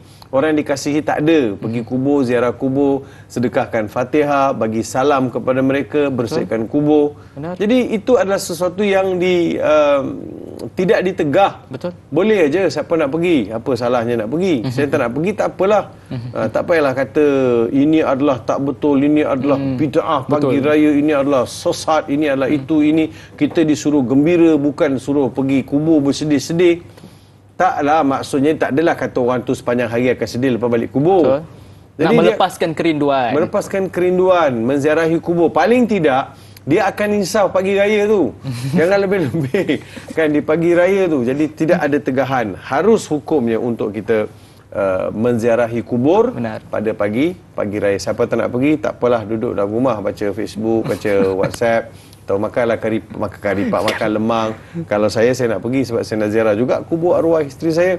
Kalau saya balik kampung, saya nak ziarah juga kubur arwah mak saya. Jadi kalau saya balik ke mana-mana pun, kalau saya ada masa, saya akan pergi. Sama ada saya pergi pagi raya ataupun saya pergi satu hari sebelum raya. Itu ikut. Sebab kadang-kadang ada orang pilih pergi sehari sebelum raya. Sebab dia tak nak pagi-pagi tu, pagi raya tu kesesakan pada di kubur tu kan. Dia sesak kan. Jadi ada orang pergi lebih awal. Itulah di antara perkara yang boleh kita pertimbangkan kalau kita nak buat, dan jangan duk gaduh lah bab-bab macam ni. Ya. Masya-Allah, sangat terbaik jawapan daripada Ustaz. Jadi Ustaz, kita ada soalan seterusnya daripada Ram Deseru. Assalamualaikum warahmatullahi taala wabarakatuh Ustaz dan Dai. Salam 25 Ramadan. Saya ingin bertanya, mengapa zakat fitrah dikaitkan di bulan Ramadan? Apa bezanya perayaan hari raya puasa, hari raya fitrah dan hari lebaran? Mohon pandangan Ustaz. Terima kasih kepada Ram Deseru atas soalan yang sangat baik. Saya serahkan kepada Al-Fadhil Ustaz. Silakan. Terima kasih atas soalan yang ditanya oleh Ram Deseru. Pertama sekali, mengapa zakat fitrah dikaitkan di bulan Ramadan? Sebab zakat fitrah ini kalau kita tahu kita nak bayar untuk kepada mereka yang perlukan bantuan pada musim raya ni, maka kita bagilah zakat fitrah. Kalau mengikutkan zakat fitrah ini, takrifnya adalah zakat fitrah ialah zakat diri yang difardukan ke atas setiap individu, lelaki dan perempuan muslim yang berkemampuan dengan syarat-syarat yang telah ditetapkan. Apakah syarat-syarat wajib zakat fitrah? Pertama sekali, orang Islam yang diwajibkan zakat fitrah, pertama, individu yang mempunyai lebihan makanan atau hartanya dari keperluan tanggungannya pada malam dan pagi raya. Malam tu tengok, ada lebih lah, ada lebih lah makanan, ada lebih lah stok di rumah, maka yang itu boleh dikeluarkan. Ataupun pagi raya, malam dan pagi ada lebihan, maka kita ingat ke orang lain, orang yang susah, maka kita keluarkanlah zakat fitrah. Zakat fitrah kat Malaysia ni ada RM7, ada RM14, ada RM21. Sekarang sudah ada macam-macam kategori zakat. Kategori zakat fitrah maksudnya kalau orang makan beras biasa RM7. Betul. Kalau orang mahal sikit RM14. Kalau mahal lagi RM21. Betul. RM21. Jadi itu beras yang kita makan. Maksudnya satu gantang ataupun satu gantang beras lah. Itu harga dia yang kita nak bayar. Itu yang pertama. Yang keduanya, anak yang lahir sebelum matahari jatuh pada hari akhir bulan Ramadan dan hidup selepas terbenam matahari.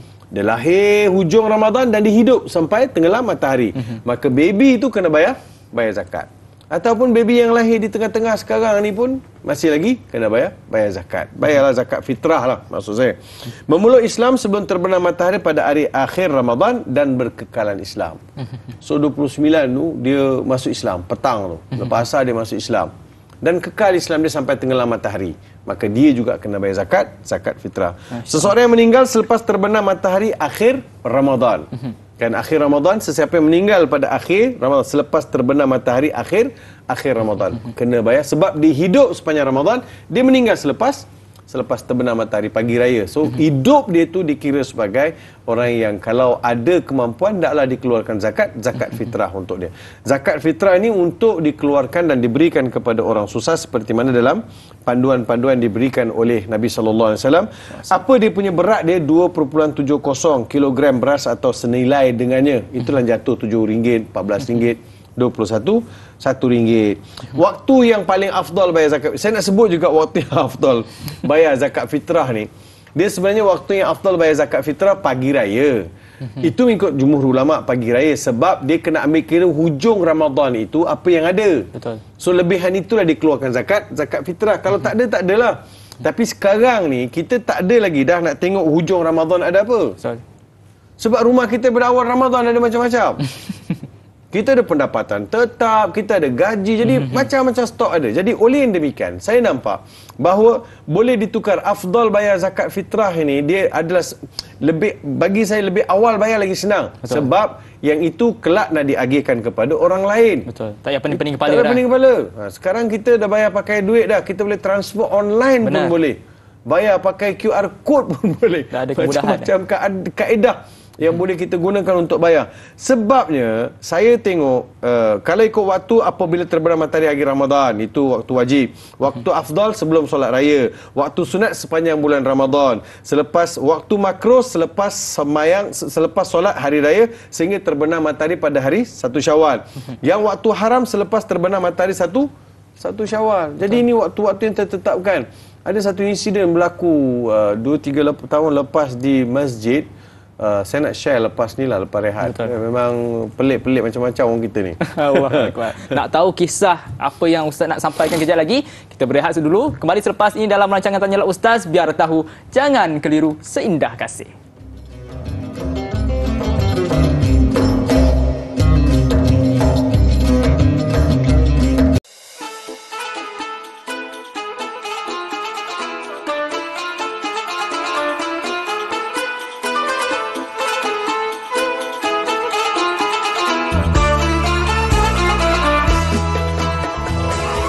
Baik, Alhamdulillah tuan-tuan, sedap tak sedap tuan-tuan, kita dah melepasi fasa yang 10 terakhir, duduk kat ujung-ujung penamat dah, di garisan penamat. Kalau kita sedang berlumba lari, maka ni duduk dekat ujung-ujung dah, pada baki pengakhiran. Maka tuan-tuan nanti akan menjelang tiba bersesuaian dengan tajuk perbincangan kita hari ini berkaitan fitrah dan perayaan.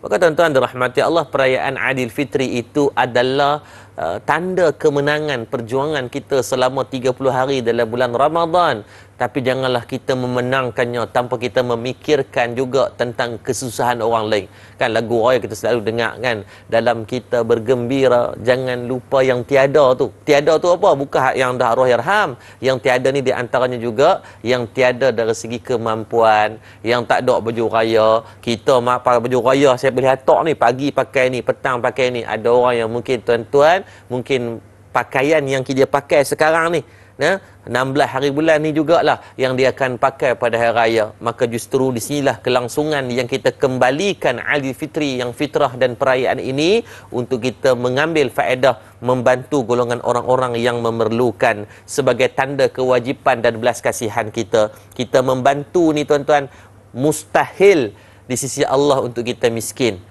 Orang yang mengeluarkan hartanya untuk bantu orang ni, Allah janjikan dah, maka ni takkan miskin. Yang miskin ni apa? Jenis kedekut tidur masin ni, kan? Kedekut nak berinfak, kedekut nak tolong orang, jiran dia miskin pun dia buat tak tahu, relax je tuan-tuan. Maka hati-hati dengan golongan yang sebegini. Maka tuan-tuan, jadi kami di pihak Murtada Dakwah Center Pun Madat sangat committed untuk kita membantu asnaf-asnaf yang ada. Dah 5 tahun kita beroperasi ni tuan, kita duk bantu sama je.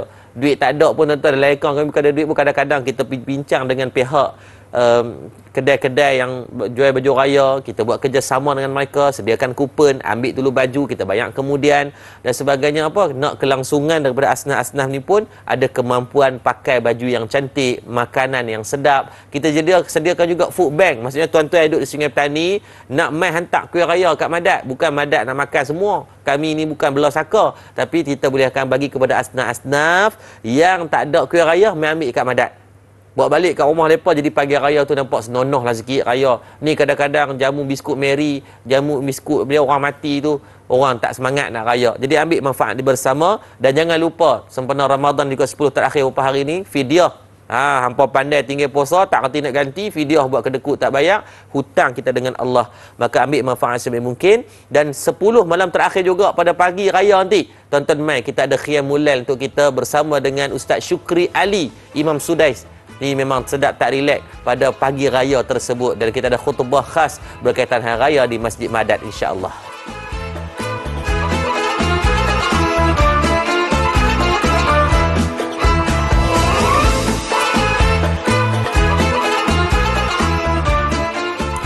Baik, tuan-tuan rahmati Allah, sedekah dan berinfak ni tuan-tuan antara amalan yang harus diteruskan, bukan hanya dalam bulan Ramadan. Ni duduk Ramadan lagi ni. Nanti lepas raya jangan duk buat berhenti. Hampa pergi tarik handbrake rapat. Bila pula nu?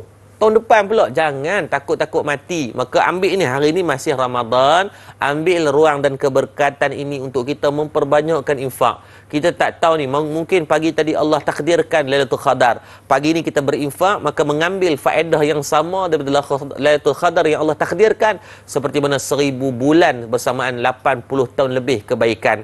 Maka tuan-tuan, justru saya nak mengajak dan mengalu-alukan rakan-rakan penonton, tanyalah ustaz yang menonton pada pagi ni berkaitan fitrah dan perayaan untuk kita membantu dalam dana pembangunan Murtada Dakwah Center. Tak kira lah sumbangan besar ataupun kecil, yang menilainya tetap Allah Subhanahu Wa Taala. Mungkin pagi ni ada yang boleh buat keluar 100, ada yang boleh buat keluar 1000, atau ada mungkin dia tersak duit tak ada dah ustaz ni, habis dah ustaz, pergi beli macam-macam ustaz, beli baju raya, beli sampin, beli resang, hak yang lambang macam hak atas kepala masuk kubur ikat kok perut, macam-macam lah. Tak apa, duit dah tak ada masalah tuan-tuan. Kadang-kadang duit bukan datang daripada poket kita, tapi mungkin asbab penyebaran kita. Tuan-tuan bantu saya share ni, ambil gambar, sebar pada adik-beradik, kempen pada adik-beradik, telefon mak menakan, tok menakan, adik-beradik yang lain kata ni jomlah kita pakat-pakat buat untuk Madat.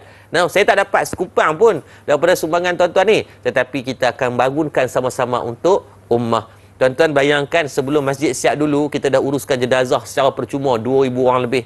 Ada kucing dekat 500 ekor kita jaga kebajikan mereka. Kita ada rumah warga emas yang kita bantu santuni. Kita ada tahfiz yang dah melahirkan lebih 50 pelajar yang dah habis hafalan 30 juzuk. Jadi bayangkan kalau dah ada siap fasiliti ni, apa yang dapat kita bagi pula kepada ummah. Sepanjang Ramadan ni tuan-tuan, bermula dari Ramadan yang pertama sampai hari ni, Ramadan yang dah nak habis ni tuan-tuan, kita dah boleh buat provide makanan secara percuma hampir 80,000 makanan secara konsisten dalam bulan Ramadan untuk orang berbuka, sahur dan juga moreh. Jadi insya-Allah penghujung yang terakhir ni saya mengajak tuan-tuan untuk kita berinfak di Murtada Dakwah Center ataupun madatcenter.com agar kita dapat meneruskan fasiliti yang lain untuk rumah warga emas, tahfiz fasa kedua, stadium e-sport dan juga restoran yang akan menjadikan sumber ekonomi dan pusat sukan sunnah yang terbesar di Kedah, insya-Allah. Jadi tuan-tuan akan diberikan juga 60 e-book secara percuma. Tuan-tuan bacalah sampai raya. Puasa tahun depan pula pun tak habis lagi. Ada 60. Tak ada duit tak apa, minta secara free pun kita akan bagi. Mudah-mudahan bermanfaat untuk kita semua. Yang baik daripada Allah, kelemahan pada diri saya. Jom rebut pulang 10 yang terakhir ni tuan-tuan. Buat sampai jadi. Jangan tunggu saja. Lah tak jadi apa. Ambil manfaat. Derma dan Wakaf, madatcenter.com. Assalamualaikum warahmatullahi taala wabarakatuh.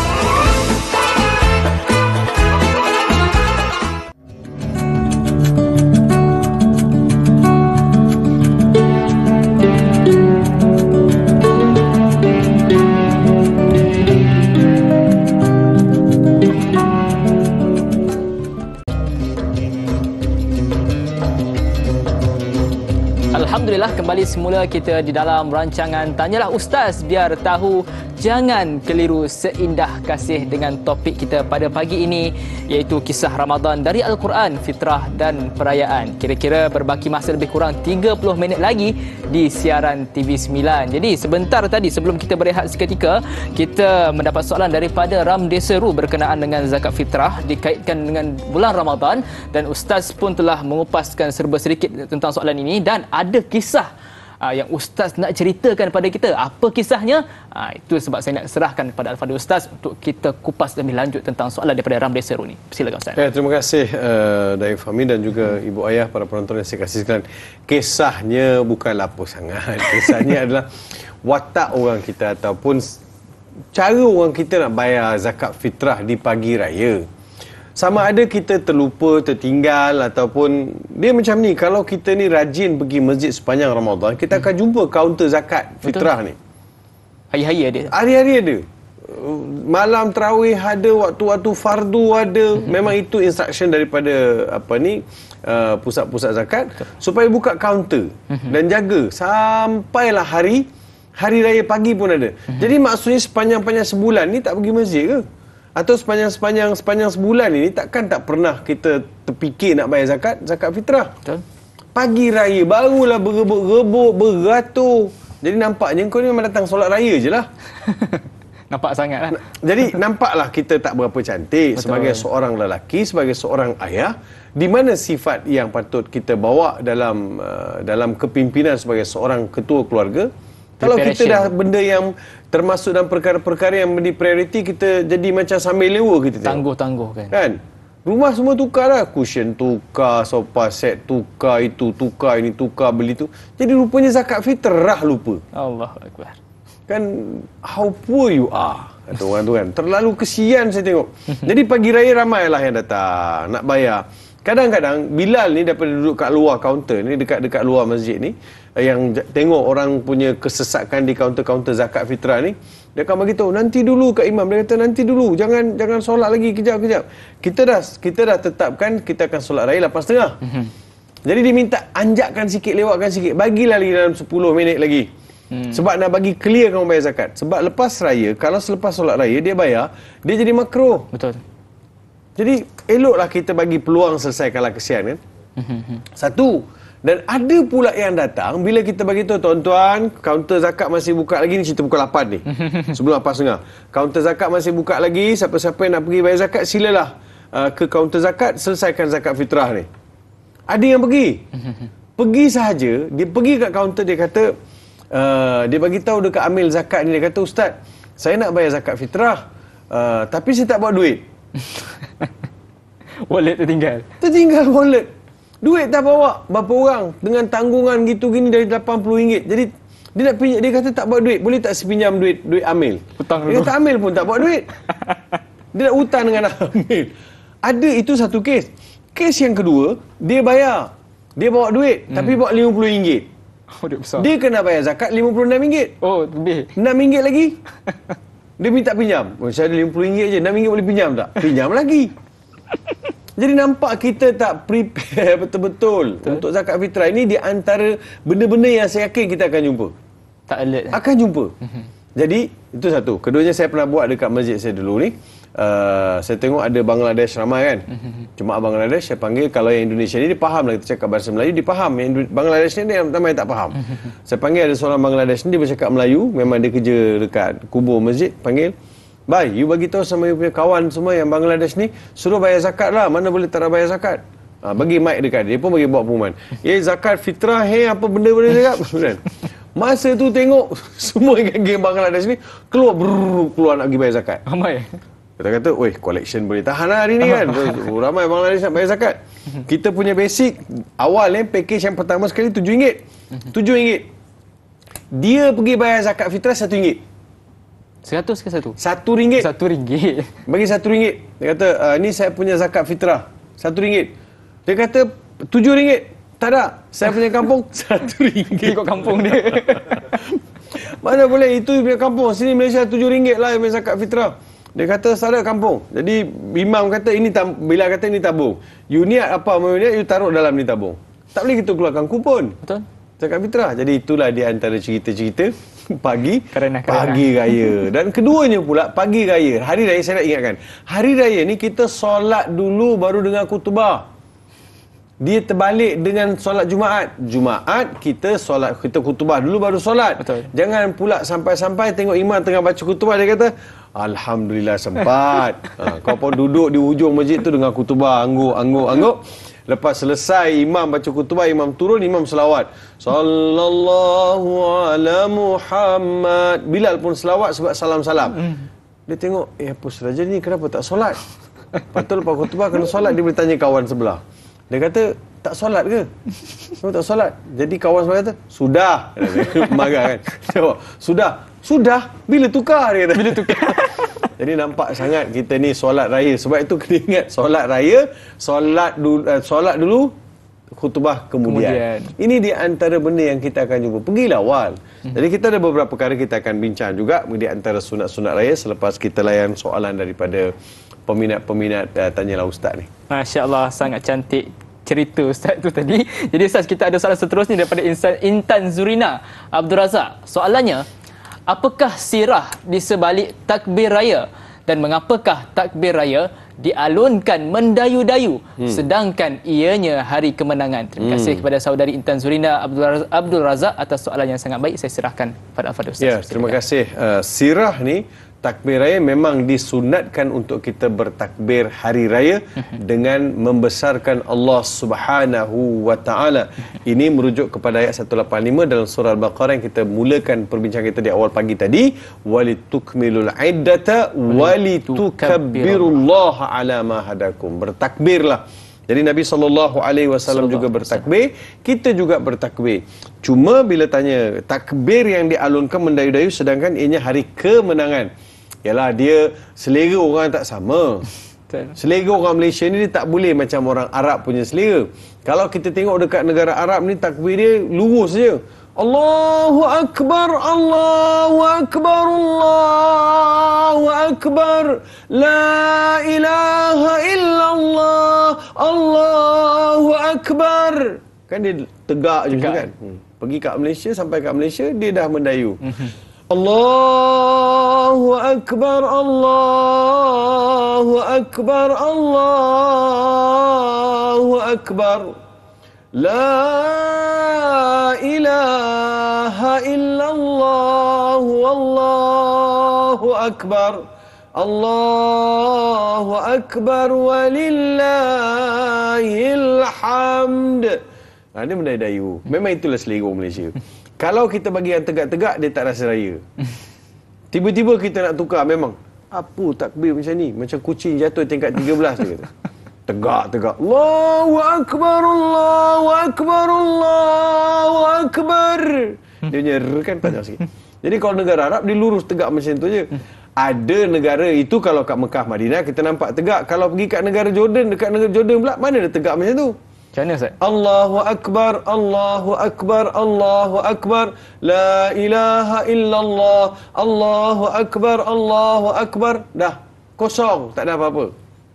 Tapi dia orang bertakbir lah. Cuma Malaysia dah jadi macam tu. Dia mendayu-dayu, kan, mendayu-dayu. Sebab dia campur tu, campur sebab, campur sedih, campur pilu. Macam-macam perasaan bercampur baur. Sebab itu kadang-kadang kita takbir-takbir gini pun boleh sedih dah. Betul. Duduk sesi takbir pun dah sedih dah. Sebab kita punya takbir mendayu-dayu. Yalah, boleh juga kalau kita nak rasa satu kemenangan, tapi dalam masa yang sama ada jugalah kesedihan. Kesedihan, kehibaan. Kan? Pertama sekali Ramadan dah hilang. Betul. Ramadan berakhir. Lepas tu kawan-kawan kita, saudara kita, mungkin juga ada ahli keluarga kita yang sudah tak ada. Betul. Ini juga tambah lagi kehibaan. Masya Itu pun boleh, begini pun boleh. Jadi tidak ada kewajipan, tidak ada masalah, tidak ada kewajipan mesti tukar balik jadi macam Mekah Madinah, tak payah. Kita mana yang kita boleh, yang kita dah selesa dengannya, kita teruskan ajalah. Masya-Allah, sangat cantik jawapan Ustaz. Jadi Ustaz dan juga para penonton yang dirahmati Allah, kita nak berehat sebentar, kembali semula dalam rancangan Tanyalah Ustaz, biar tahu, jangan keliru, seindah kasih.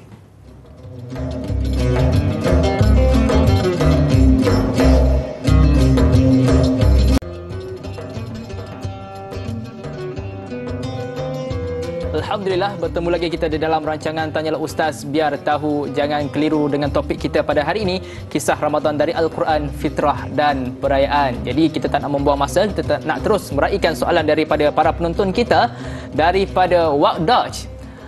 Soalannya, apakah kaitan lafaz wa azza jundahu wa hazamal ahzab wahdah? Yakni maksudnya dan yang memuliakan tentera-tenteranya, yakni tentera muslimin, dengan mengalahkan tentera Ahzab dengan keesaannya dalam takbir raya dengan bulan Ramadan dan puasa umat Islam.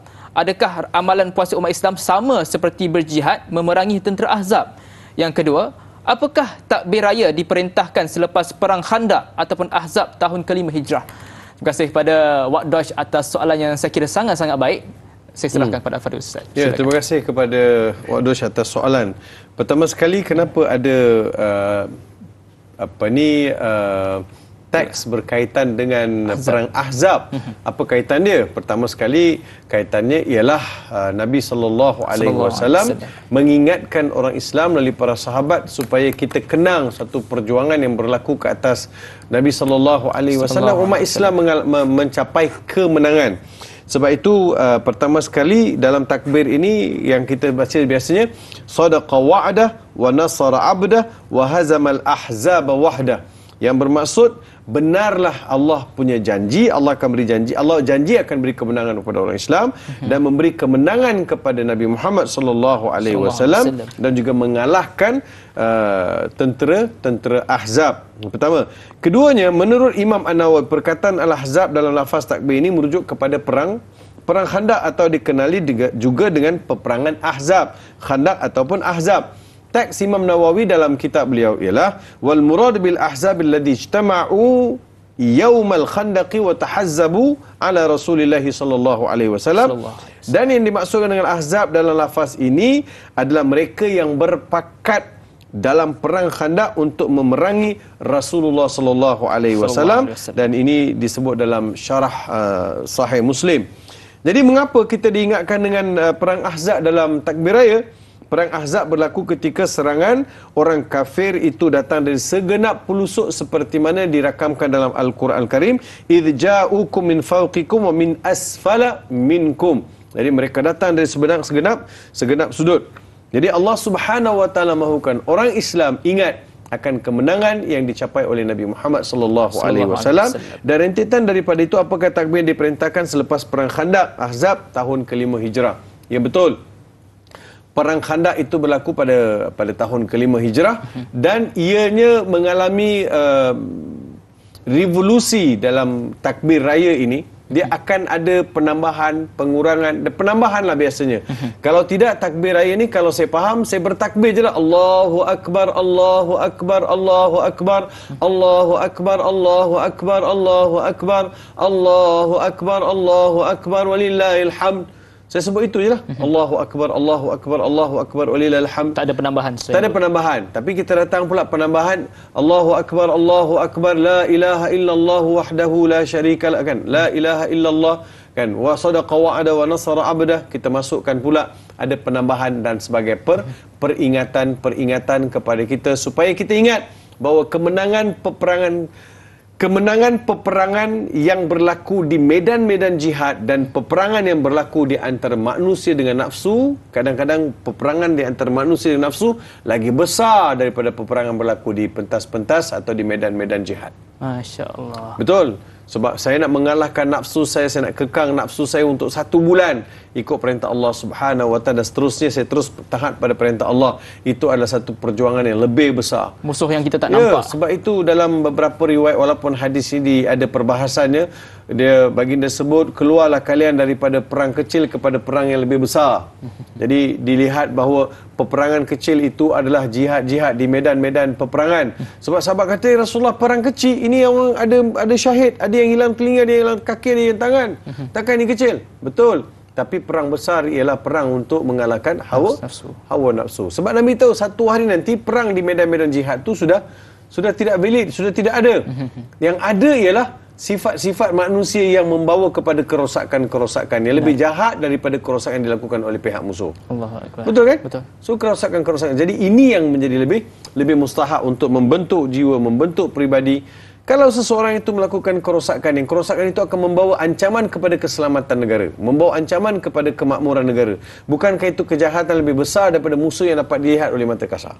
Sebab itu kita kena ingat bahawa mengekang nafsu dan memperelokkan budi pekerti dan takut kepada Allah adalah di antara perkara yang dilihat menjadi satu perkara yang mustahak. Masya Allah. Takut kepada Allah Subhanahu Wa Taala. Ya. Masya Allah, sangat jelas jawapan Ustaz. Jadi Ustaz, kita dah nak raya ni Ustaz, apakah panduan ataupun amalan-amalan sunat yang boleh kita lakukan di hari Aidilfitri Ustaz? Ya, terima kasih. Bila malam tu penyimpan mohor telah pun memaklumkan sama ada pada malam 29 puasa ataupun pada 30 puasa, malam puasa tu. Jadi sama ada kita puasa 29 hari ataupun 30 hari, terpulanglah kepada ketetapan anak bulan yang dilihat dan menjadi takdir Allah Subhanahu. Apa takdir Allah untuk rakyat Malaysia pada tahun ini? Adakah rakyat Malaysia perlu puasa 29 hari atau 30 hari? Itu adalah hak Allah Subhanahu Wa Taala. Jadi diumumkan saja besok raya, jadi kita pun kenalah buat persiapan. Perkara pertama sekali kita kena buat ialah mandi pagi raya tu. Disunatkan mandi pagi raya. Kita niatkan saja khusus mandi pagi raya kerana Allah Subhanahu Wa Taala. Jadi mandi ini membersihkan diri, kemudian pakai pakaian yang wangi-wangi. Ya, perbuatan mandi yang sepatutnya menjadi aktiviti harian juga menjadi dikhususkan pada hari raya. Memandangkan hari raya Aidilfitri merupakan detik di mana umat Islam kembali kepada fitrah, iaitu suci. Disucikanlah juga luar. Betul. Fizikal. Kan? Sucikan juga luar. Saya rasa memang kena mandi pagi raya ni. Kenapa Ustaz? Sebab malam tadi tu dah pulun buat kerja macam-macam, berpeluh habis rumah kan, berpeluh badan lenjun. Jadi pagi raya kena mandi. Jangan sarung-sarung baju Melayu tunggu pergi solat raya kan. Dengan bau lemangnya, bau tak berapa menarik bau tu nanti kan, mengganggu konsentrasi orang di kanan dan kiri kan. Maka Allah Subhanahu Wa Taala menggalakkan kita mulakan hari tersebut dengan segar, bersih dengan mandi, berwangi-wangian dan pakai pakaian yang baru dan cantik. Kalau tak ada yang baru, gosoklah eloklah baju tu. Tak payah nampak susah sangat. Mungkin ada baju, kita gosok baju tu elok-elok, dah basuh kan. Jadi pakailah wangi-wangian. Berdasarkan hadis Nabi sallallahu alaihi wasallam, sa'ala rajulun Aliyan radhiyallahu anhu 'anil ghusl, qala ightasil kulla yawmin in syi't. Faqala la, al-ghusl alladhi huwa al-ghusl, qala yawm al-jum'ah, yawm Arafah, yawm an-Nahr, yawm al-Fitr. Jadi ini hari-hari yang digalakkan untuk kita mandi bersih-bersih. Ali bin Abi Talib pernah ditanya mengenai mandi. Adakah diharuskan mandi setiap hari? Beliau menjawab, tidak. Tidak harus melakukan setiap hari. Namun mandi yang diharuskan ialah pada hari Jumaat, hari Arafah, Aidil Adha dan Aidilfitri. Ya. Masya Allah. Jadi mandilah awal-awal, mandi awal-awal, jangan berebut bilik air. Jadi itu boleh jadi lambat juga tu. Imam Syafi'i pun berkata, aku suka seseorang itu mandi di pagi raya dan juga pakai pakaian yang harum, pakaian yang cantik dan harum-harum. Yang keduanya, menjamah makanan sebelum keluar rumah. Ini disunatkan, hendaklah kita makan. Nabi SAW sebelum keluar rumah pada pagi raya, Nabi akan makan 3 biji korma. 3 biji korma, sebiji ke 3 biji korma. Bukan makan lemang, dah potong siap-siap. Dah potong siap dengan kuah kacang kan. Tumpah pula kuah kacang kat baju Melayu kan. Jadi banyak sangat kerana makan buah korma 3 biji, minum air, pergilah ke solat dulu, balikkan baru boleh makan. Ini riwayat hadis Imam Bukhari. Dan begitu juga kerana kita digalakkan memperbanyakkan takbir. Allahu Akbar, itu ya, kita dah sebut. Yang berikutnya adalah mengucapkan selamat dan mendoakan antara satu sama lain. Kan bila kita jumpa sahabat-sahabat kita kata kullu am wa antum bi khair, taqabbalallahu minna wa minkum salihul a'mal. Itu di antara. Kemudiannya Nabi SAW menggalakkan kita pergi solat raya berjalan kaki. Kalau rumah dengan masjid 100 meter, tak payah ngada bawa kereta. Tinggal aja parking kita kat rumah tu. Buat sesak jalan kat depan masjid. Buat apa? Tinggal 100 meter, 150 meter. Jangan kaki je pergi.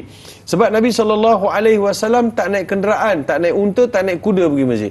Nabi jalan kaki keluar pergi masjid. Minas sunnati an takhruja ilal aidi masyian. Jalan kaki. Jadi Nabi SAW, kalau katakan Nabi ikut, masa pergi masjid ikut lorong ni, balik pula Nabi balik lorong lain. Sebab apa Nabi buat macam tu? Bukan Nabi cari shortcut. Tak, Nabi pergi lorong ni supaya Nabi dapat bertegur, dapat menyapa sahabat-sahabat yang tinggal di lorong ni. Masa balik jumpa orang lain pula. Jadi Nabi dapat jumpa ramai orang. Itu di antara perkara yang Nabi sebut, pergi dan balik masjid jalan kaki. Itu paling afdal. Kadang masjid ni sebelah rumah je. Nak naik kereta beramai-ramai. Enggak jadi sesak. Kemudian yang keenam adalah ziarah dan bersilaturahim. Ziarahlah kawan-kawan, ziarah mak long, ziarah pak long yang lebih tua daripada kita. Barangkali mak ayah pernah ada kawan, mak ayah dah tak ada. Jadi ziarah juga kawan-kawan mereka, silaturahim. Jadi Nabi SAW sebut orang yang suka ziarah ni dimurahkan rezeki dan juga dipanjangkan usia. Jadi begitulah beberapa amalan yang perlu kita beri tekanan. Mandi, makan, pakai harum-harum, pakai cantik, makan pagi raya, kemudian jalan kaki, kemudian bertakbir, bersalam-salaman, bermaaf-maafan antara satu sama lain. Jangan pagi raya tidur. Pagi raya tidur. Sebab apa dia kata pagi raya ni dia kan sunat, ustaz, tidur. Kan dah rugi. Pagi raya pergilah solat raya. InsyaAllah hari itu hari yang akan diberkati oleh Allah Subhanahu wa taala. InsyaAllah. Masya-Allah, sangat baik penjelasan Ustaz. Jadi Ustaz, kita telah pun sampai ke penghujung rancangan. Mungkin Ustaz boleh memberikan sedikit kesimpulan berkenaan dengan topik kita pada pagi ini, iaitu fitrah dan perayaan. Ya, kesimpulannya 8 kali kita bersiaran dan kita bawa macam-macam kisah dalam Al-Quran. Bermula perintah puasa, kemudian kita lihat bagaimana puasa umat-umat terdahulu. Kenapa Allah puasakan kita 30 hari ataupun 29 hari, dan kemudian juga kita lihat apakah peristiwa-peristiwa besar yang ada dalam bulan Ramadan. Kita bincang mengenai nuzul Al-Quran, kita bincang mengenai syafaat Al-Quran, kita bincang mengenai perang Badar, dan kita bincang juga mengenai malam Lailatul Qadar. Macam-macam pengisian kita telah bincang. Semua ini tidak lain tidak bukan untuk memastikan kita ini memperbaiki diri, memperbaiki hubungan kita dengan Allah, dan menjadikan diri kita orang yang lebih dikasihi oleh Allah Subhanahu wa taala, dan menuju ke arah sifat-sifat yang terpuji. Jadi oleh demikian semua ini perlu kita garap, kita jadikan sebagai panduan. Jadi conclusion dia, kesimpulan dia adalah kita lihat apa akan berlaku pada bulan Syawal. Itulah natijah kepada kita punya pengajian keseluruhannya melalui madrasah Ramadan, supaya kita lahir dalam keadaan yang bersih, suci, dan membawa sifat-sifat yang terpuji untuk tahun-tahun, untuk masa yang seterusnya. Jadi kesannya adalah pada bulan Syawal. Bulan Syawal kita nak lihat apa yang berlaku pada bulan Ramadan dan apa yang berlaku pada bulan Syawal. Masya-Allah. Jadi Ustaz, untuk memberkati majlis kita pada pagi ini, saya mohon Al-Fadhil Ustaz untuk membacakan doa bagi memberkati majlis kita pada pagi ini. Silakan. Bismillahirrahmanirrahim. Alhamdulillahirabbil alamin. Wassalatu wassalamu ala asyrafil anbiya'i wal mursalin Sayyidina Muhammadin wa ala alihi wa sahbihi ajma'in. Allahumma salli wa sallim ala habibina al-Mustafa alaihi salatu wassalam. Ya Allah, ya Tuhan kami, di penghujung rancangan pada pagi ini, kami menadah kedua tangan kami ini ke hadrat-Mu ya Allah dengan rasa rendah diri, dengan penuh kehinaan. Amin. Kami tahu Engkau adalah Tuhan yang dapat memakbulkan permintaan kami. Kerana Engkau adalah Tuhan yang tidak akan mengatakan tidak kepada orang yang meminta kepada-Mu ya Allah. Amin. Ya Allah, ya Rahman, ya Rahim, janganlah hendaknya seorang pun keluar dari majlis pada pagi ini melainkan telah meraih keampunan daripada-Mu ya Allah. Ampunkan dosa kami ya Allah, dosa kedua ibu bapa kami ya Allah, dosa anak isteri kami ya Allah, dosa sanak saudara kami ya Allah, sahabat andai kami ya Allah, jiran tetangga kami ya Allah. Ya Allah, kami ada banyak dosa ya Allah. Engkau sajalah yang mampu memberi keampunan kepada kami ya Allah. Ya Allah, ya Rahman, ya Rahim, semoga Ramadan kali ini menjadikan kami orang yang lebih dekat kepada-Mu, dan juga insaf akan kehadiran kami di atas permukaan bumi ini adalah untuk sementara. Oleh demikian, berilah kami kekuatan untuk menjadi hamba-hamba-Mu yang soleh. Berilah kami kekuatan untuk mendekatkan diri dengan Al-Quran, membaca Al-Quran dan mengamalkannya. Ya Allah, semoga peristiwa-peristiwa yang telah kami belajar sepanjang bulan Ramadan ini menjadikan kami orang yang bersyukur kepada-Mu ya Allah, dan menggunakan segala nikmat Engkau berikan pada jalan yang Engkau suka ya Allah. Ya Allah, ya Rahman, ya Rahim, pandanglah kami dengan pandangan kasih sayang-Mu ya Allah. Rahmatilah kami dengan ihsan-Mu ya Allah, dengan maghfirah-Mu ya Allah.